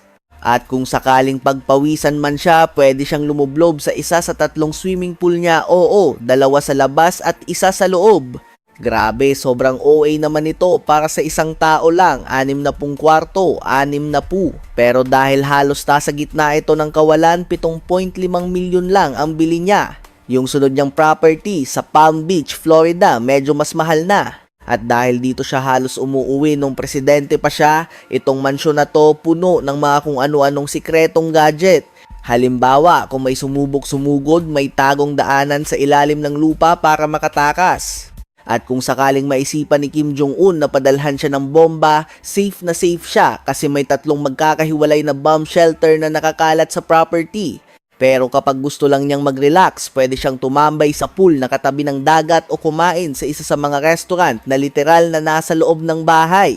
10 milyon ang binayad niya dito. Pero teka, may kasunod pa meron din siyang bahay sa Beverly Hills na nagkakahalaga ng $13.5 milyong. Siyempre, itong lugar na to kumpleto sa standard checklist ni Trump. May pool ka at sandamakmak na kwarto na hindi mo na mabibilang. Pero ang pinakamalupit sa bahay na to, bawat kwarto may nakakabit na high-end na Bose speakers, kaya isipin mo na lang todo patugtog siguro siya ng Lil Pump habang paikot-ikot. May 2 pa siyang bahay na tigsa $10 milyong, isa sa Caribbean at isa pa sa Charlottesville. Pero isipin mo, 10 milyon, barya lang yan para sa isang bilyonaryo, kaya naman talagang kailangan niyang maging super OA sa kahit isa man lang sa mga baluarte niya.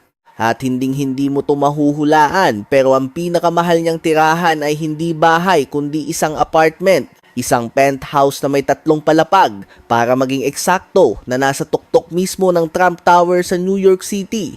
Siyempre, tad-tad ng ginto ang lugar, may mga nakakalokang chandelier at sobrang daming art na aakalain mong nasa museum ka. May library pa siyang puno ng mamahaling libro, tulad ng isang kopya ng libro ni Muhammad Ali na GOAT na may pirma at nagkakahalaga ng $15,000. Ngayon, ang halaga ng penthouse niya ay humigit kumulang $100 milyong. At kung pagsasama-samahin mo lahat ng iba pa niyang ari-arian, ang Loco ay may halos $155 milyong sa mga mansyon pa lang. Bagay lang naman siguro sa isang bilyonaryo na sandamakmak ang mansyon, no? Pero eto ang isang bagay na hinding-hindi ko maintindihan, bakit naisipan ni Trump na bumili ng isang buong karera? Siguro narinig mo na yung sikat na bike race, yung Tour de France, di ba? Eto, noong 1989, gustong patunayan ni Trump na mas malaki at mas magaling gumawa ng lahat ang US. Kaya anong ginawa niya? Gumawa siya ng Tour de Trump. Ang ruta ay mula New York hanggang Jersey. At ang mananalo makakatanggap ng dambuhalang premyo na $250,000. Yung pag-organisa pa lang ng event, gumastos na si Trump ng dagdag na $500,000 kaya umabot sa $750,000 lahat-lahat. Pero naging palpak na investment to kasi pagkatapos lang ng ilang taon nawala na rin. Kalaunan pumasok siya sa isa pang karera pero dito may namatay talaga. May isang speedboat race sa Florida na sobrang kinainteresan ni Trump. Ang malupit niyang ideya, bilhin yon at ilipat ang buong event sa Atlantic City para yung mga manonood, didiretso na lang sa kasino niya sa tabi. Kaso may isang malaking problema. Kasi ganito yan, yung karera laging ginaganap kung saan kalmado ang tubig. Pero nung inilipat sa Atlantic City na mas malalaki ang alon, para ka na ring naghanda para sa isang malaking sakuna. Ayun na nga, habang nagkakarera, isang bangkero na nagngangalang Kevin Brown ang humaharurot sa kurso sa bilis na 150 milya kada oras nang bigla na lang patay siya agad-agad sa pagkabangga at kinailangan nilang itigil ang buong event. Napakasamang pangitain nun at bukod pa doon, na-delay pa yung karera ng 4 na araw dahil sa sobrang samang panahon. Pero si Trump, wala siyang pakialam. Lahat ng fans na pumunta para manood, inip na inip. Kaya anong ginawa nila? Ayon, nagsipunta sila at nagsugal sa kasino ni Trump kaya kumita siya ng milyon-milyon. At hindi ito basta-bastang kasino lang ha. Ito yung Trump Taj Mahal, isa sa mga pinakamalalaking kasino sa buong planeta. At yan mismo ang dahilan kung bakit yon ang pinakamahal na trip ni Trump sa buong buhay niya. Itong dambuhalang kasino na to, hindi lang to basta mga slot machine at lamesa ng blackjack. Meron itong sandamakbak na nightclub kung saan pwede mong lunurin ang sama ng loob mo matapos mong ipusta ang buong pinaghirapan mo sa roulette. Pero hey, kung sakaling manalo ka naman ng malaki, may isang buong shopping mall sa loob para masigurong makukuha pa rin ni Trump ang pera mo sa kung anumang paraan. May spa rin, mga pool at sandamakmak na magagarang restaurant. At kung sobrang nabagot ka na at may natitira ka pang konting pera, pwede mo pang subukan yung amusement park. Seryoso, sobrang laki ng lugar na to. Kasya ang mga dambuhalang rides at laro. Kaya sa lahat ng yan na nakasiksik sa loob, siguro naiintindihan mo na kung bakit umabot ng $1.2 bilyong ang ginastos niya. Pero hindi nagtatapos ang drama kay Donald Trump. Susunod sa listahan, isa na namang kontrobersyal na bilyonaryo dahil si Bill Gates may $650 milyong na yate na may sariling waterfall, bukod pa sa $130 milyong na libro, isang $65 milyong na futuristic na mansyon at sandamakmak pang ibang kabaliwan. Pero okay, una sa lahat, pag-usapan natin ang isla niya. Gusto daw lampasan ni Bill yung dati niyang tropa na si Jeffrey kaya bumili siya ng isa sa mga pinakamalaking isla sa buong Caribbean. Pero sa ngayon, wala namang mga kahina-hinalang mansyon na nakatayo doon. Ang nandoon lang ay isang maliit na kubo at isa sa mga pinakamagandang lugar para mag-scuba diving sa buong mundo. Nagkakahalaga ang isla ng 25 milyon para kay Gates. Pero aminin na natin, parang barya lang yan sa bulsa para sa isang taong may 150 bilyong yaman. So atat ka nang malaman kung saan niya nilustay yung 100 beses na mas malaki dyan, no? Humanda ka sa isang makina na ginagawang tubig ang jebs mo. Oo nga. Kasi ganto yan, nagtrip daw si Gates sa Africa tapos nakakita siya ng sandamakmak na taong umiinom ng tubig na mukhang ewan kaya naisip niya, nako, yung pagpapatayo ng balon, pang Mr. Beast lang yan. Mas malaki ang iniisip ko. Kaya ang henyong solusyon niya ay painumin sila ng sarili nilang, alam mo na, produkto. Pero hey, nanumpa si Bill na safe daw yon. Mismo siya lumagok sa harap ng kamera. At ang napakagandang imbensyon na to, nagkakahalaga lang naman ng $200 milyong. Pero wag kang mag-alala, para sa isang ordinaryong village sa Africa, sobrang mura na niyan, $2 milyong lang naman. May kutob ako na baka hindi nasabihan si Bill na wala silang ganong kalaking pera na nakatambak lang. Anyway, pagkatapos ng kanyang nakakamulat na biyahe, sumakay siya sa isa sa 5 niyang private jet, lumipad pabalik sa kanyang nakakalokang mansyon at nag-isip, alam mo, oras na para mag-joyride gamit ang isang supercar. Pero nako, kawawa naman siya, naharap siya sa isang matinding problema. Hindi raw niya mapili kung aling kotse ang gagamitin niya. Pinag-isipan pa niyang magtiyaga sa isa sa mga mura niyang kotse, yung tipong Jaguar, Tesla o Mercedes. Kaso hindi ito isang ordinaryong araw, hindi pwede. Kaya pinili niya ang isang sasakyan na sobrang eksklusibo na bawal talagang imaneho sa buong Estados Unidos. Noon pang 1986, bumili si Gates ng Porsche 959 sa Europe kasi hindi yun mabibili sa States. Sinubukan niyang ipuslit sa US Customs, pero ang sabi ng mga autoridad, asa ka pa pre. Ayun, ang maganda niyang kotse, naburo sa car jail sa loob ng 13 taon bago nagamit ni Gates ang mga koneksyon niya para mailabas. At pagkatapos ng lahat ng dramang yon, ang total na ginastos niya ay umabot sa $200,000. Pero eto pa ang malupit, halos sa private island niya lang pwedeng imaneho yun. Kaya syempre meron din siyang $100,000 na Porsche 911. Pero teka, ang garahe ng lolo mo hindi lang puro Porsche. Meron siyang classic na Ferrari 348 na big deal kasi yun yung pinakahuling sasakyang ginawa ng original mismo, si Enzo Ferrari. Yun nga lang, $100,000 lang ang bili niya doon na parang barya lang, kaya alam ni Gates na kailangan niyang mag-level up. Kumuha siya ng Rolls-Royce Ghost sa halagang $388,000 dahil daw yun ang hari ng mga komportableng sasakyan. Literal na lahat sa kotseng yun ay dinisenyo para yung may-ari ay mag-relax lang sa likod kasi aminin na natin, ang mga bilyonaryo hindi naman talaga nagmamaneho ng sarili nilang kotse.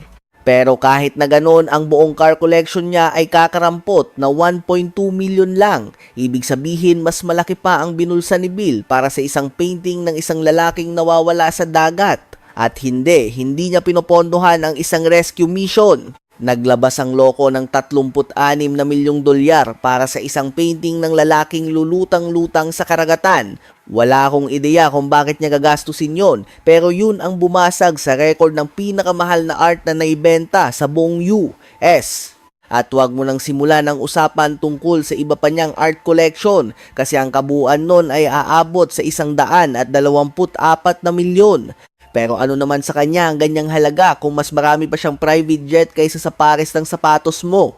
Ang budget option niya ay isang Cessna 208 seaplane. Yan ang laruan niya para lumipad-lipad papunta sa isla niya o sa ibang mga lugar na wala man lang runway. Yun ay nagkakahalaga lang ng mga 2.8 mil, barya lang talaga. Pero yung pinakaunang private jet na binili niya, nako, ibang level. At eto pa, naghintay pa siya ng 10 taon pagkatapos niyang maging bilyonaryo bago siya bumili ng una. Siguro sa wakas ay napuno na siya sa mga nag-iiyakang sanggol sa commercial flights, kaya bumitaw na lang siya ng 27 milyon para sa isang Bombardier Challenger. Grabe, sobrang na bad trip siguro siya sa huling flight niya kasi hindi lang isa ang binili niya. Bumili siya ng 2 magkaparehong eroplano. At itong mga Challenger na to, hindi naman ganun kagrabe. Pinag-uusapan natin dito ay mga upuang nahihiga, maliit na lamesa at ilang sofa. Alam mo na, yung mga basic lang. Pero habang tumatanda si Gates, mukhang kailangan na ng lolo mo ng mas mahabang tulog. Kaya anong ginawa niya? Nagwalda siya ng $78 milyong para sa isang Gulfstream G650ER dahil itong isang to may sariling kwarto na. At syempre, hindi pwedeng isa lang, 2 rin ang binili niya nito. Kaya ang kanyang munting Air Force ay umabot na sa kabuang $210 milyong. Ibig kong sabihin, may silbi naman siguro ang mga jet at kailangan ni Bill ng paraan para sunugin ang pera niya. Kaya natural, bumili siya ng libro na literal na mas mahal pa sa isang private jet.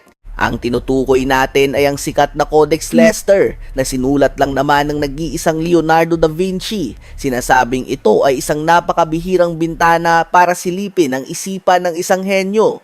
At eto rin ang nagpapatunay na medyo may sayad si Da Vinci. Ang buong libro ay nakasulat ng pabaliktad kaya mababasa mo lang ito kapag itinapat sa salamin. Ang angas, di ba? At dahil si Gates ay isa ring mayaman na may sayad, kailangan niya itong makuha. Naglabas siya ng $30 milyong para dito, na agad-agad ginawa itong pinakamahal na librong naibenta sa kasaysayan. Pero sa totoo lang, magandang investment yon dahil ang librong yon ay nagkakahalaga na ngayon ng mahigit $130 milyon. Ang lolo mo parang nag-iimprenta lang ng pera, pero maniwala ka't sa hindi, mas malaking bahagi ng yaman ni Bill ang nakalubog sa napakaraming mansyon na pag-aari niya. At mukhang may trip siya sa California kasi tatlong magkakahiwalay na property ang pag-aari niya doon. Ang pinakamura niyang bahay ay kakarampot na 12.5 million, siguro dahil nasa liblib na lugar ito. Nasa loob ito ng isang super eksklusibong komunidad na tinatawag na Vintage Club at para lang makapasok ka para bumili ng bahay doon, kailangan mo munang maglabas ng $250,000 na fee. Pero siguro nagsawa na siyang magkaroon ng mga kapitbahay kaya iniwan niya yon at naglabas ng $43 milyong para sa isang dambuhalang mansyon sa tapat ng dagat sa San Diego. Ang chismis ginawa niyang isang malaking bachelor pad ang lugar na ito para lang magdaos ng mga sobrang wild na party. Katatapos lang nilang itayo ang lugar noong Agosto ng 2023. Pero habang ginagawa pa yun, huwag kang mag-alala, nagtitiis siya sa kanyang $18 milyong na mansyon na 30 minutong biyahe lang ang layo. Malamang binili niya ang mansyon na ito para sa anak niyang babae dahil mahilig siyang mga bayo at nagkataon namang may sariling horse trail ang property. At hindi ito ang unang beses na bumili si Gates ng mansyon para lang sa hobby ng anak niya. Ang totoo, bumili siya ng isang buong kalyeng puno ng mansyon para may lugar siyang pagpraktisan ng horse jumping. Ang catch, ang mga mansyon na ito ay nasa Wellington, Florida at nagkakahalaga lang ng $27 milyong para sa buong kalye. Pero ang pinaka nakakalokang property niya sa ngayon ay yung nasa Washington na tinatawag na Xanadu 2.0 at hindi biro. Ito na ang pinaka futuristic na bahay na nakita ko. Tingnan mo to, kung maimbitahan ka, bibigyan ka nila ng isang maliit na pin na isusuot mo na automatikong nag-adjust ng ilaw, temperatura, at pati na rin ng musika sa kahit anong kwartong pasukin mo base sa mga gusto mo. Dagdag pa, karamihan sa mga pader ay dambuhalang screen lang na nagpapalit-palit ng iba't ibang litrato at sikat na mga artwork buong araw. Mayroon din itong heated indoor pool at eto pa, isang buong kwarto na puro trampolines kasi alam mo na, kailangang mag-bounce ni Bill. Pero yan ay sa loob lang. Lumabas ka at makikita mo ang paboritong puno ni Bill na sa hindi malamang dahilan ay may 24/7 na security. Mayroon din siyang man-made na sapa na puno ng isda. At yung buhangin para sa private beach niya, oo, inimport pa yan diretso mula sa Caribbean. Ito na siguro ang isa sa mga pinakabaliw na bahay sa buong mundo pero ang nakakagulat, ang halaga nito ay pareho pa rin sa presyo ng libro niya, $130 milyong. Pero teka, dahil ang plano niyang gastusin para sa sarili niyang mga anak ang tunay na nakakagulat. Kasi aakalain mo na ang isang taong may $150 bilyon ay mag-iiwan man lang ng $1 o $2 bilyon sa bawat anak niya, hindi ba? Bagsak! Sabi daw ni Bill, bahala na raw mga anak niya at balak lang niyang iwanan ng $10 milyong bawat isa. 100% charot lang yan kasi alam naman nating lahat na ipapamana niya rin sa kanila lahat ng multi-milyong dolyar niyang mga property. Ang super plano niya ay ibigay ang natitirang yaman niya sa charity pero hindi bago niya bilhan ang sarili niya ng isang yate na nagkakahalaga ng $650 milyong. At dahil isa itong halimaw sa laki, madalas kailangan pa niyang sakyan ang kanyang $4.2 million na helicopter para lang makarating doon. Sa labas may nakakabaliw na infinity pool na may buong-buong waterfall sa likod at 4 na magkakahiwalay na deck na may mga lounge. Pero pagpasok mo sa loob, yung top lounge puro salamin ng pader.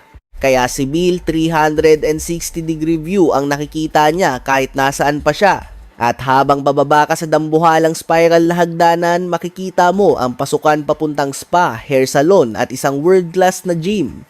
Itong yate na to may 7 kwarto na may isang dambuhalang master suite na mas malaki pa sa buong apartment ko. At hindi lang yon, itong higanteng, 2 ay hydrogen powered kaya super environmentally friendly kuno. Sa totoo lang, chismis lang naman na si Gates talaga ang may-ari nito pero aminin na natin, hindi niya aaminin yan kahit totoo pa. Ang aaminin niya ay pagmamay-ari niya ang pinakamalaking lupang sakahan sa buong Estados Unidos na tinawag niyang pinakamahal niyang nabili kailanman na sobrang weird kasi siya rin yung nagsasabi sa mayayamang bansa na mag-switch na sa sintetikong baka. Ewan ko sa inyo pero sa kanya na yung karneng gawa sa laboratorio. Pero wag kayong magpanik kasi kahit 270,000 hektarya ng lupang sakahan ng pag-aari niya, wala pa yan sa 1% ng lahat ng sakahan na meron. Kaya dapat good na good tayo. Lahat ng lupang yun nagkakahalaga ng halos $1 bilyong, pero may isa pa talagang bagay na kumain ng bilyon-bilyon sa pera niya. Kasi noong 2011, si Gates ay laging kasama ni Epstein sa iba't ibang okasyon. Nakita pa sa mga flight log niya na nagbiyahe siya papunta sa kilabot na islang yon. At nang pumutok ang balitang yan, binato si Gates ng mga matitinding akusasyon, yung mga tipong tunog kababalaghan sa katedral. Sabi ng asawa niyang si Melinda, binalaan na daw niya si Bill noon pa man na napakasamang ideya noon. Ewan ko ba kung bakit kailangan pa niyang paalalahanan, pero bahala na. Itong buong gulo na to ay nabunyag noong 2019 kasabay ng paglabas ng balitang may kalaguyo siyang empleyado sa Microsoft. Kaya hiniwalayan siya ni Melinda at nakuha ang cool na $76 billion mula sa pera ni Bill Gates, pero wala sa mga yan ng astig promise. Pero yung susunod na bilyonaryo sa listahan natin may mga gamit na sobrang wild. Hindi ko nga alam na nag-exist pala. Kasi si Dana White, sandamakmak ang pagkamahal-mahal na gamit tulad ng isang illegal Soviet era na AK-47 na literal na binalot sa $100 bills. Itong AK na to, transparent yung magazine kaya kitang-kita mo yung mga sangkap na bawal na isiniksik sa bawat bala kasama ng dugo, langis, ginto at diamante. Ang baril daw ay isang art piece na sumisimbolo kung paano nagbago ang pera sa paglipas ng mga panahon, pero modernong pera din naman ang ginamit niya pambili dito sa halagang $25,000. Pero si Dana, hindi lang mga maliliit na bagay ang pag-aari tulad ng koleksyon ng sinaunang samurai sword o isa sa pinakamahal na sneaker collection sa mundo kasi yung mga yon, daan-daang libo lang ang halaga. Hindi yung mga bagay tulad ng kanyang mega mansion na may isang buong arcade sa loob, yan ang milyon-milyon ang halaga. Ito ang mga nakakalokang mamahaling gamit na pag-aari ni Dana White. At lahat ng nasa video na to mas magiging wild pa. Pero bago yan, kailangan muna naming ipakita sa inyo ang custom bike ni Dana na isa sa pinakamatutuling motorsiklo sa buong mundo. Bumili siya ng isang UFC Decal 999R na may top speed na 170 miles per hour at kayang umabot from 0 to 60 sa loob lang ng 3 segundo. Hindi na nakapagtataka kung bakit 23 grand ang halaga nito, pero minsan nakakakuha siya ng mga bike ng libre. Tulad noong niregaluhan siya ng Harley Davidson ng isang custom chopper kapalit ng UFC sponsorship kaya ang halaga nito $25,000. At kahit may Ducati siya para sa forma at Harley para sa pag-cruise sa kalsada, kailangan pa rin niya ng isang bagay na halos kasing bilis ng kidlat. At itong MV Agusta F4 na umaabot ng 194 miles per hour ang nagbigay sa kanya noon sa maliit na halagang $34,000. Pero mas adik si Dana sa sapatos kaysa sa motor. Kasi ang koleksyon ng sapatos sa opisina niya mas mahal pa sa kahit anong motor niya. Meron siyang mga pares ng Howler head shoes, UFC kicks, at kahit isang custom pair ng House of Pain Jordan 1 lows na eksklusibong ginawa para kay Dana White. Pero ang paborito niyang sapato sa lahat ay ang Travis Scott bandana print. $10,000 ang halaga niyan at mas may tsansa ka pang makita si Dana na lumaban mismo sa octagon kaysa makitang suot niya to. Sa katunayan, hindi niya sinusuot ang karamihan sa sapatos niya. Mula sa Bart Simpson Dunks hanggang sa 7-Eleven Dunks hanggang sa buong top row ng sneakers niya, kasama na ang Air Jordan 1 Chinese New Year. May collection pa nga siya ng Grateful Dead dunks na nagkakahalaga ng 12 Gs. Kahit anong mangyari, hindi ko to isusuot. Sinasabi ko sa inyo ngayon, pero may isang pares na sobrang astig na hindi niya natiis na hindi isuot kahit isang beses lang. Ang Dior and Air Jordan 1s. Ang mahal siguro ng lukot niyan kasi $16,000 na sapatos yan. Mas marami pa siyang sapatos kaysa sa isang buong mall. Matapos niyang gumastos ng $100,000 sa sapatos lang noong nakaraang taon, hindi lang mini-mall ang meron siya sa opisina niya, kundi isang buong museum dahil may sapat siyang mga espada para kalabanin ang isang samurai. Pero bago pa siya bumili ng kahit anong espada, kumuha muna siya ng 16th century na pormahan ng samurai. Sobrang bihira ng armor na to, kailangan mo pang mag-sign up sa mga private registry para lang masilayan ito. Kaya kumontak si Dana ng isang private dealer at dinala ang armor sa opisina niya sa UFC HQ sa halagang 12K. Pero hindi naman pwedeng may isang samurai na walang laman na nakatambay lang sa fight capital of the world nang walang espada. Kaya nag-guest si Dana sa Pawn Stars at halos pinakyaw ang buong section ng katana ni Rick Harrison. Umalis siyang may koleksyon ng 7 maliliit na wakizashi katana pero may 2 ring tunay na Japanese katana mula pa noong early 1600s. Yung isa matutuntun pa sa isang pamilya ng samurai mula mahigit 500 taon na ang nakalipas at yung isa naman galing sa isang lehitimong samurai lord.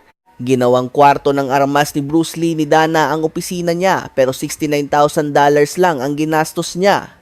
Mahilig talaga siya sa mga classic na gawa ng sining at naglalagay pa siya ng buong artwork sa mga sasakyan niya dahil ang pinaka-astig na kotse ni Dana ay may isa sa mga pinaka-cool na custom paint job na nakita ko. Pero bago tayo dumating doon, kailangan muna naming ipakita sa inyo ang isa sa pinaka-memorable na pagbili niya ng kotse. Nalasing ako kagabi at nabili ko yung smart car na yan.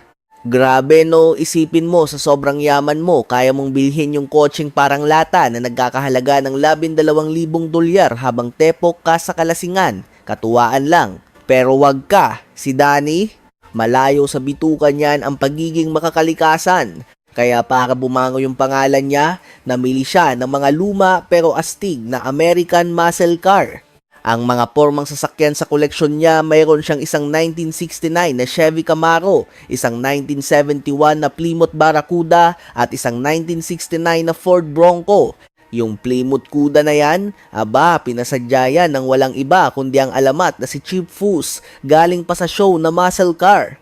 At kung akala mo mura lang ang mga classic na kotse, mag-isip-isip ka ulit pare kasi gumastos tong loko ng 228,000 para sa 3 sasakyan. Kasama pa dyan mga UFC bike at garaheng punong-puno ng American Muscle.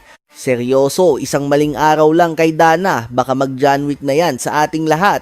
Siyempre, para maging klase naman daw yung koleksyon niya, bumili pa ng Bentley para sa sarili niya sa halagang 72,000. At teka, hindi pa yan ang katapusan ng lahat. Ilang araw lang yan matapos siyang bigyan ni Steve Wilduit ng $500,000. Oo, tama, narinig mo, regalo lang. Tapos may isa pang tropa na parang wala lang, inabot sa kanya yung susi ng isang 2024 na BMW 7 Series. Primes, parang galing sa sci-fi movie tong sasakyan na to. Isang pindot lang, bukas na yung pinto, may mini flat screen sa likod na pa-chill-chill lang, at eto pa, isang touchscreen panel na kumokontrol sa buong kotse. Malamang, pwede mo nga gamitin yung screen na yon para pindutin yung subscribe button sa channel na to na alam mo na, dapat gawin mo na ngayon. At ang pinakamalupit sa lahat, itong sasakyan na nagkakahalagang $77,000, regalo lang pala galing sa isang 21-year-old na gambling influencer. Pre, ako nga hirap man libre ng beer sa tropa ko tapos siya nireregaluhan ng buong BMW. Pero pag mga tropa mo na nagreregalo sa'yo ng kotse, dapat alaga din ng pamilya, di ba? Kaya ayon, binigyan niya pamilya niya hindi lang isa kundi 2 naglalakihang SUV, yung 80 grand na Range Rover niya para sa pamorma lang, at isang $123,000 na Cadillac Escalade ESB para sa mga entrance niya sa UFC events, parang si 50 Cent ang peg. At kung hindi pa alam ng mga anak niya na sandamakmak ang pera ng tatay nila, ngayon sigurado na sila kasi si Dana bumili pa ng 2 BMW M6 na tig $125,000. Sa kanya yung isa, syempre, pero yung isa binigay niya sa anak niya para sa 16th birthday nito. Barya lang, di ba? Sana lang talaga maganda yung car insurance ni Dana kasi itong taong to, uhaw na uhaw sa bilis. Tulad na lang dito sa malamat niyang Ferrari Testarossa. Sumikat to doon sa classic TV show na Magnum PI. At gumastos si Dana ng $142,000 para sa Italian stallion niya, pinalibre pa para maging kamukhang-kamukha nung nasa TV. Halatang adik sa TV tong si Kuya kasi kinuha niya rin yung kotseng gamit ni Ari Gold sa Entourage. Itong 430 Spider niya na nagkakahalagang $217,000, may top speed na 211 miles per hour. At alam mong hinaharurot niya talaga yan kasi laging nahuhuli ng pulis. Nilagpasan lang ng loko yung pulis pero warning lang inabot. Sarap maging isa sa pinakamayayaman sa mundo, no? Pero teka, si Dana rin siguro ang isa sa mga pinaka-cool na tatay. Para sa Sweet 16 naman ng isa pa niyang anak, binilhan siya ni Dana ng 70th edition na Land Rover Defender V8. At mukhang alam na natin kung sino ang paboritong anak ngayon kasi itong limited edition na Defender, isa lang sa 150 ginawa sa buong mundo at nagkakahalaga ng 180,000 bucks. Pero syempre, kailangan ni Dana na siya pa rin ang may pinakamalupit na sasakyan sa pamilya, kaya bumili siya ng custom na Maybach van na nagkakahalagang 300,000 dolyar. Bakit ang mahal? Simple lang, tinapalan niya yung buong van ng logo ng Howler Head Bourbon, yung brand ng alak na pag-aari niya. Ang galing mag-promote, no? Alam mo, parang naiintindihan ko na kung bakit nagka-issue sa mga smart car. Yung ibang mga kotse dito parang gawa lang ng AIA. Pero seryoso, kung gusto mong yumaman ng tulad ni Dana White, kung sino man ang unang magmaster ng AI, siguradong lulunod sa milyon. Halimbawa, pwede kang gumawa ng mga AI TikTok na nagkukuwento. Pag sumikat yan at dumami ang views, pwede kang kumita ng libu-libong dolyar sa isang video lang. Parang ganito, punta ka sa InVideo AI, mag-type ka ng super detalyadong prompt para sa isang kwentong sa tingin mo papatok at BAM. At ganun lang kabilis, may video ka ng kumpleto sa script, edit at handa nang i-upload. At kung may gusto kang baguhin, utusan mo lang yung AI na palitan kung ano man ang gusto mo. Pero ang pinakaastig na feature sa InVideo AI ay kaya mong i-clone ang sarili mong boses. Seryoso, ako lang ba? Yung parang napag-iwanan ng panahon na hindi alam na umawaldas pala ng milyon-milyon ang mga tao para sa mga pinakakakaibang bagay? Ibang klase yun, kasi ngayon kahit sino pwede nang gumawa ng video gamit ang sarili nilang boses kahit hindi humahawak ng editing software o mikropono. Pwede mo pang ang subukan ng InVideo AI ng libre. Pero kung seryoso ka talaga sa paggawa ng content, pwede kang kumuha ng paid plan na nagsisimula sa $20 lang kada buwan. Yan ang gamit ko at tinatanggal nito yung watermark, binubuksan yung voice cloning, 80 binibigyan ka ng sandamakmak na high quality stock footage. Pindutin nyo lang yung link sa description sa baba at gamitin ang code ko, WEALTH50, para makuha nyo ang doble ng video generation credits para sa unang buwan ninyo. Pero ang buhay ni Dana laging mabilis, sa kalsada man or sa labas nito, kasi kung paano siya magmaneho, ganun din siya sumugal, agresibo. Sa puntong to, parang yung UFC na lang ang nagpopondo sa bisyo niyang magsugal at maniwala ka, alam ni Dana na may problema siya. Isipin mo, pumapasok yung tao sa kasino na may baong $75,000 sa bulsa. Ay, at kapag nananalo, kukunin niya yung $150,000 na tubo tapos aalis na. Pero yung 150k barya lang yan kay Dana dahil hindi siya takot magwaldas ng ganyang kalaking pera, lalo na pag naglalaro siya ng paborito niyang laro, ang blackjack. At mukhang may sikreto daw siya kaya siya laging panalo sa lamesa. Sabi niya, wala raw siyang takot sa peligro. At oo nga naman, kailangan mo talagang maging walang takot para manalo doon.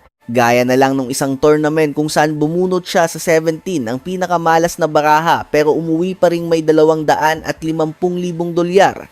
Kung ako bumunot sa 17, baka mabankrupt ako agad-agad. Pero sa totoo lang, yung swerte ni Dana parang galing sa ibang planeta. Isipin mo, tumayatong loko ng 10,000 sa F1 Las Vegas Grand Prix at kahit paano, naging kalahating milyong bucks. Sobra-sobra yung swerte niya na naban na siya sa Palms Casino sa Vegas. Nagkaroon siya ng 3 buwang winning streak sa blackjack, 24-0 ang record. Kaya nung kumita si Dana ng 2 milyong dolyar, sabi ng casino, teka lang, hindi ka na pwedeng manalo dito. Pero sobrang bilib ng may-ari sa mga panalo ni Dana, binigyan pa siya ng custom championship belt bilang pampalubag loob na pwede ka nang umalis. Ang kaso, sa Vegas laging bumabawi ang casino. At sa huli, natapos din ang swerte ni Dana. Tumaya siya ng malaki kay Jermaine Taylor para talunin si Kelly Pavlik sa isang boxing match. Kahit na si Jermaine ang 8-5 na paborito, nabugbog siya ng todo kaya natalo siya sa laban.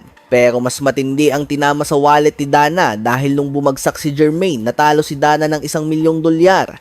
Pero yung 1 milyon na yon, wala pa yan kumpara sa pinakamalaki niyang talo sa casino.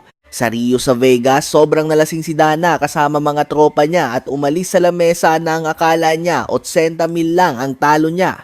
Pumasok siya sa trabaho kinabukasan na sobrang bad trip, pero ang totoong suntok sa bituka ay nung tumawag sa kanya yung hotel manager. Ayun pala, blacked out si Dana at wala siyang kaalam-alam na hindi lang pala barya na 80k ang nawala. Ang totoo, natalo siya ng nakakalulang 3.2 milyon.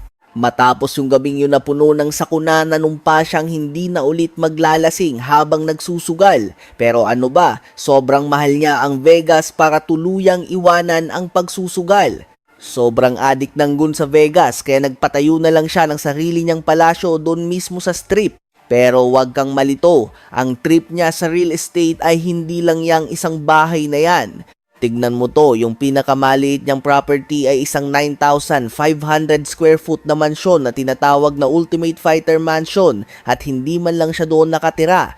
Pinatayo niya to para lang may matambayan yung mga UFC fighter habang nagsushooting sila ng Ultimate Fighter show na yon. Itong sobrang OA na 2-story na palasyo ay may 9 na kwarto at 12 banyo. Bawat isang kwarto nag-uumapaw sa mga sosyal na gamit, mga closet na maliligaw ka sa laki, at mga sapin sa kama na manumanong tinahi. Tapos bawat banyo may dambuhalang bathtub at kumpletong shower. May isang dambuhalang mural na parang gawa ng mga Romano na nakapinta sa buong kisame ng pasukan. Feeling mo tuloy pumasok ka sa mini version ng Caesar's Palace. At ewan ko paano, pero mas marami pa yatang pakuloto kaysa sa isang totoong hotel sa Vegas. Tulad ng sarili niyang sinehan, mga custom na bilyaran na may tatak ng UFC. At may pa-executive office pa ang loko. Pero yung backyard talaga ang nagdadala, para kang nasa isang 5-star na tropical resort dahil sa dami ng mga puno ng nyug at mga astig na daanan na gawa sa bato. Ang pinag-uusapan natin ay isang pool na may jacuzzi at isang waterfall na bumabagsak mula sa isang gazebo na nasa gitna mismo nito. Wala akong ideya kung paano nila napapaalis ang mga fighter doon, at itong sobrang lupit na parang frat house ay nagkakahalaga lang naman ng 5 milyon.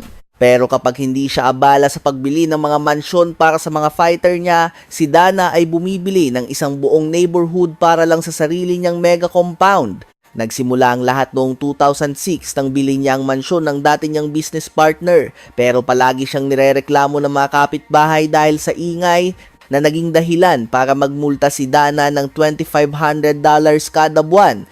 Kaya imbes na maging normal na tao at hinaan lang ang tugtog, nag-beast mode si Dana, binara niya ang buong neighborhood at binili na lang niya lahat ng bahay sa paligid niya sa kabuuang sukat na 17.7 thousand square feet.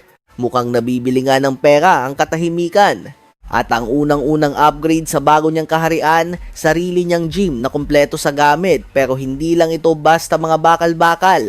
Nagwaldas siya ng sandamakmak na pera para sa isang lehitimong padded na kwarto para sa grappling at boxing na parang sa UFC, isang pilates studio, isang steam room, isang spa para sa mga masahe at facial, at isang recovery room na may infrared bed. Pagkatapos niyang magpatayo ng bahay na sinlaki ng isang malaking college campus, naisipan ni Dana na kailangan niya ng custom na basketball court sa loob ng bahay, at syempre, pinalagyan niya ng logo ng Celtics. Pero sa totoo lang, wala siyang pakialam kung anong laro, basta naglalaro siya. May isang buong kwarto ang loko para lang sa paglalaro, kumpleto sa foosball table at isang buong arcade. Ang bida sa koleksyon ay isang Street Fighter machine, kasi bakit hindi? Sinong adik sa UFC ang hindi maglalagay niyan sa bahay niya? At hindi lang siya puro pindot ng pindot buong araw, dahil ang backyard niya ay sobrang laki na pwede kang magpa-party doon. May saltwater pool, jacuzzi, mga hilera ng upuan pang sunbathing, at isang full service na outdoor bar. Itong lugar na to ang pangarap ng bawat lalaki, lalo na kapag nakita mo ang nakakabaliw na barbecue setup ni Dana para sa kanyang personal chef. Dahil sa pro level na gym, sa kumpletong game room at sa resort style na backyard, ang huling presyo ay umabot sa nakakalulang $7.8 million. At kahit na nakapagpatayo na siya ng sarili niyang private Vegas hotel, may daan-daang milyong dolyar pa rin si Dana na nakatambak lang. At ginamit niya ang ilang milyon doon para makabili ng isang sobrang sosyal na Bombardier private jet na kasya ang 14 na pasahero, na may mga cabinet na gawa sa kamay at mga upuang mano-manong tinahi. Ang eroplanong ito ay gawa sa mas matitibay na materyales kaysa sa karamihan ng mga supercar. Nakakabaliw. Nakatulog nga siya minsan sa gitna ng biyahe katabi si Mike Tyson at pinatunayan agad ni Iron Mike kung bakit ang matulog sa tabi niya ang pinakahuling bagay na dapat mong gawin. Mayroon din itong high-speed wifi, mga dambuhalang widescreen TV, mga Blu-ray players, surround sound at kahit LED lighting sa isang conference room na lahat ay nagkakahalaga ng $90 million. Para ka na ring nasa isang lumilipad na sinehan, pero ang 90 million ay barya lang kumpara sa kinikita ng kumpanya niya. At eto pa, mas malaki pa ang kinikita ni Dana kaysa sa mga pinakasikat na fighter sa sarili niyang liga. Nung nakuha ni Dana ang UFC sa halagang 2.1 million lang noong 2001, ang nakuha lang niya talaga ay ang pangalan ng brand at isang octagon na kulungan. Binuo niya to mula sa wala at ginawa niyang pinakamabilis na lumagong sport sa buong mundo ang UFC. Siya ang boss hanggang 2016 nang naibenta ito sa halagang $4 billion na naging pinakamalaking bentahan sa kasaysayan ng sports. Para kang bumili ng cheeseburger sa value meal tapos binenta mo sa presyo ng isang steak na binalutan ng ginto. Nang matapos ang dambuhalang deal na iyon, pinanghawakan niya ang 9% na pagmamay-ari. Mukhang hindi ito malaki, pero binibigyan siya nito ng sahod na 20 million kada taon, bukod pa sa $360 million na binulsa niya mula sa mismong bentahan.